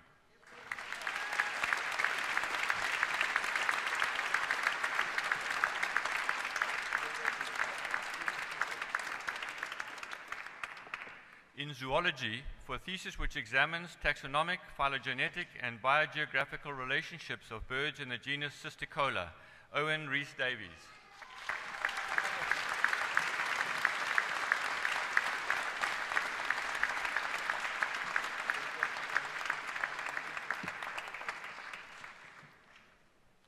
In zoology, for a thesis which provides an account of marine food exploitation by Cape Peninsula baboons, revealing the limited extent to which these foods are consumed and elucidating other aspects of the ecology associated with this behavior, Matthew Charles Lewis.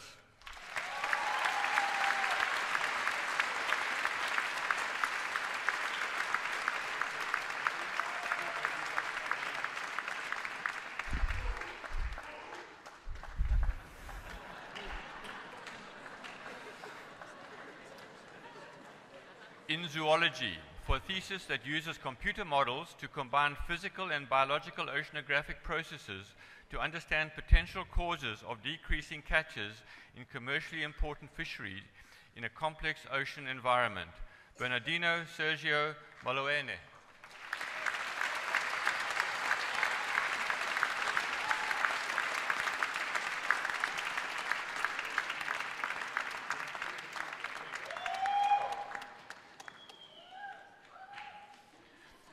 In zoology, for a thesis applying a novel multidisciplinary approach to investigate the interaction between various evolutionary forces that influence sensory trait divergence in an endemic southern African mammal, contributing to our understanding of how evolutionary processes generate biodiversity, Lizelle Janine Odendaal.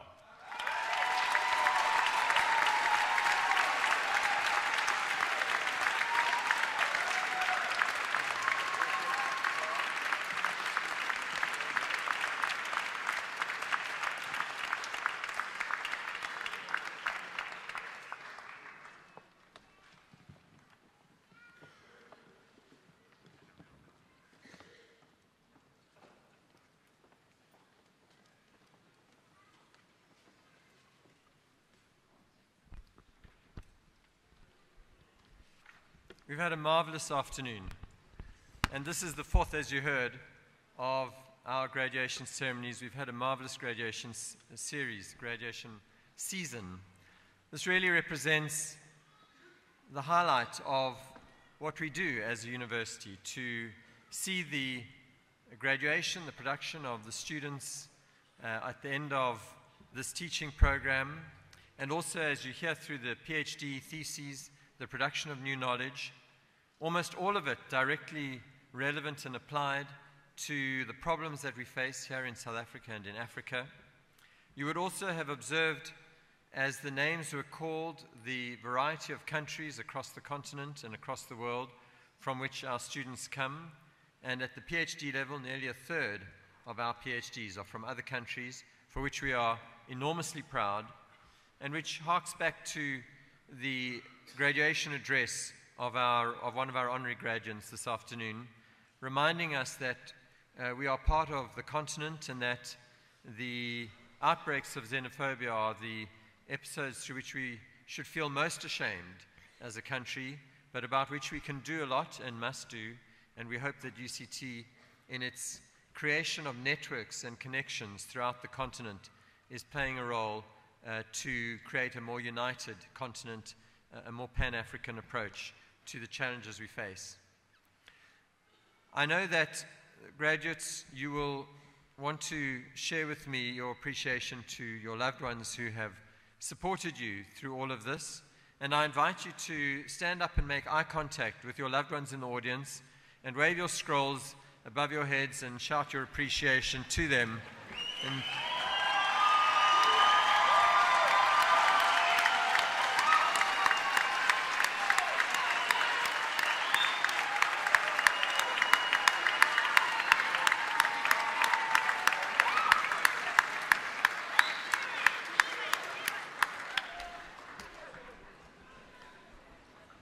the emotional and psychological and financial support we know is huge, and we as a university are indebted to you for having given your loved ones the support they need to come to UCT and to succeed here.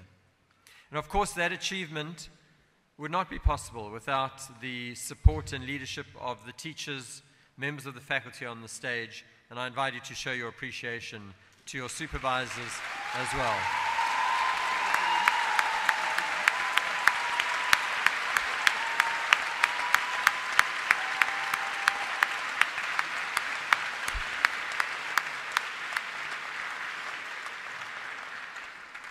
And I express my appreciation too.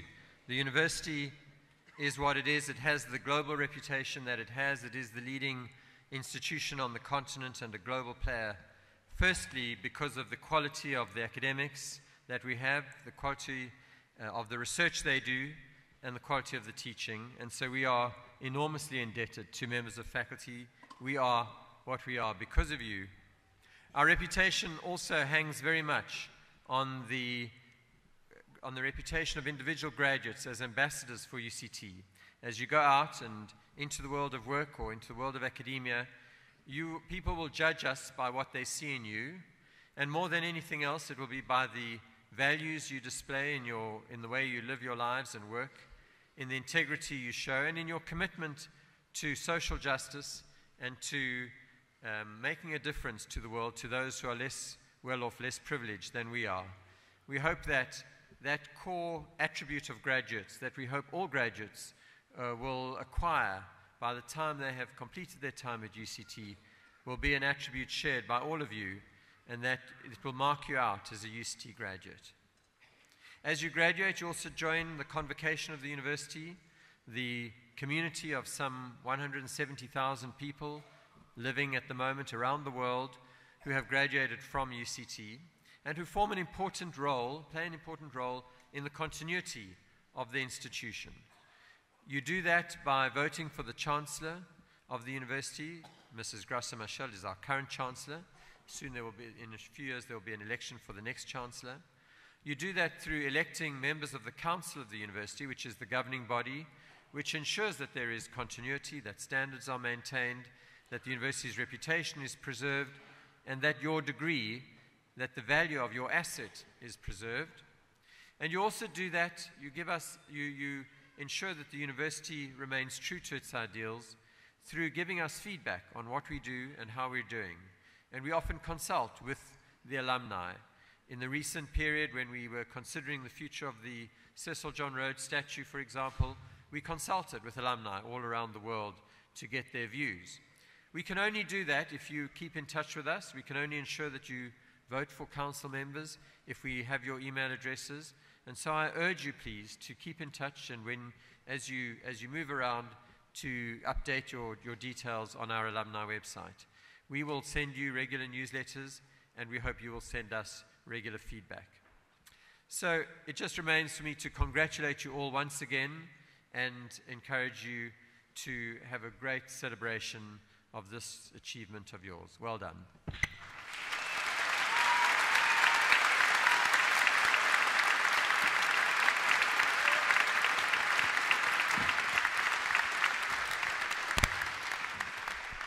Thank you very much, Vice-Chancellor. So this brings us to the end and close of the ceremony. Before I invite the Vice-Chancellor to dissolve the congregation, please join me in thanking the Registrar and his staff for having organized these ceremonies over the last 2 days with the efficiency and the crispness that we have seen and that I'm sure all of you enjoyed.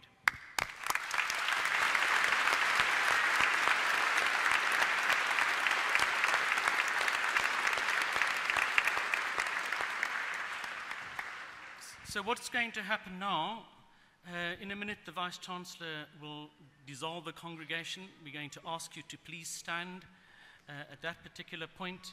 We'll let the first row of the platform party leave the hall. They'll be followed by our graduates, after which the rest of our academic procession will come. And then we ask all of you to proceed. You can go out of the back door there, and you may also use these 2 side doors. Please go right down to the bottom of the stairs, no bottlenecking. The temptation, I know, is great to have your photographs taken as quickly as you like, but please go right down. And then join us for refreshments in the Leslie Social Science Building. Thank you all very much for having made this a great occasion.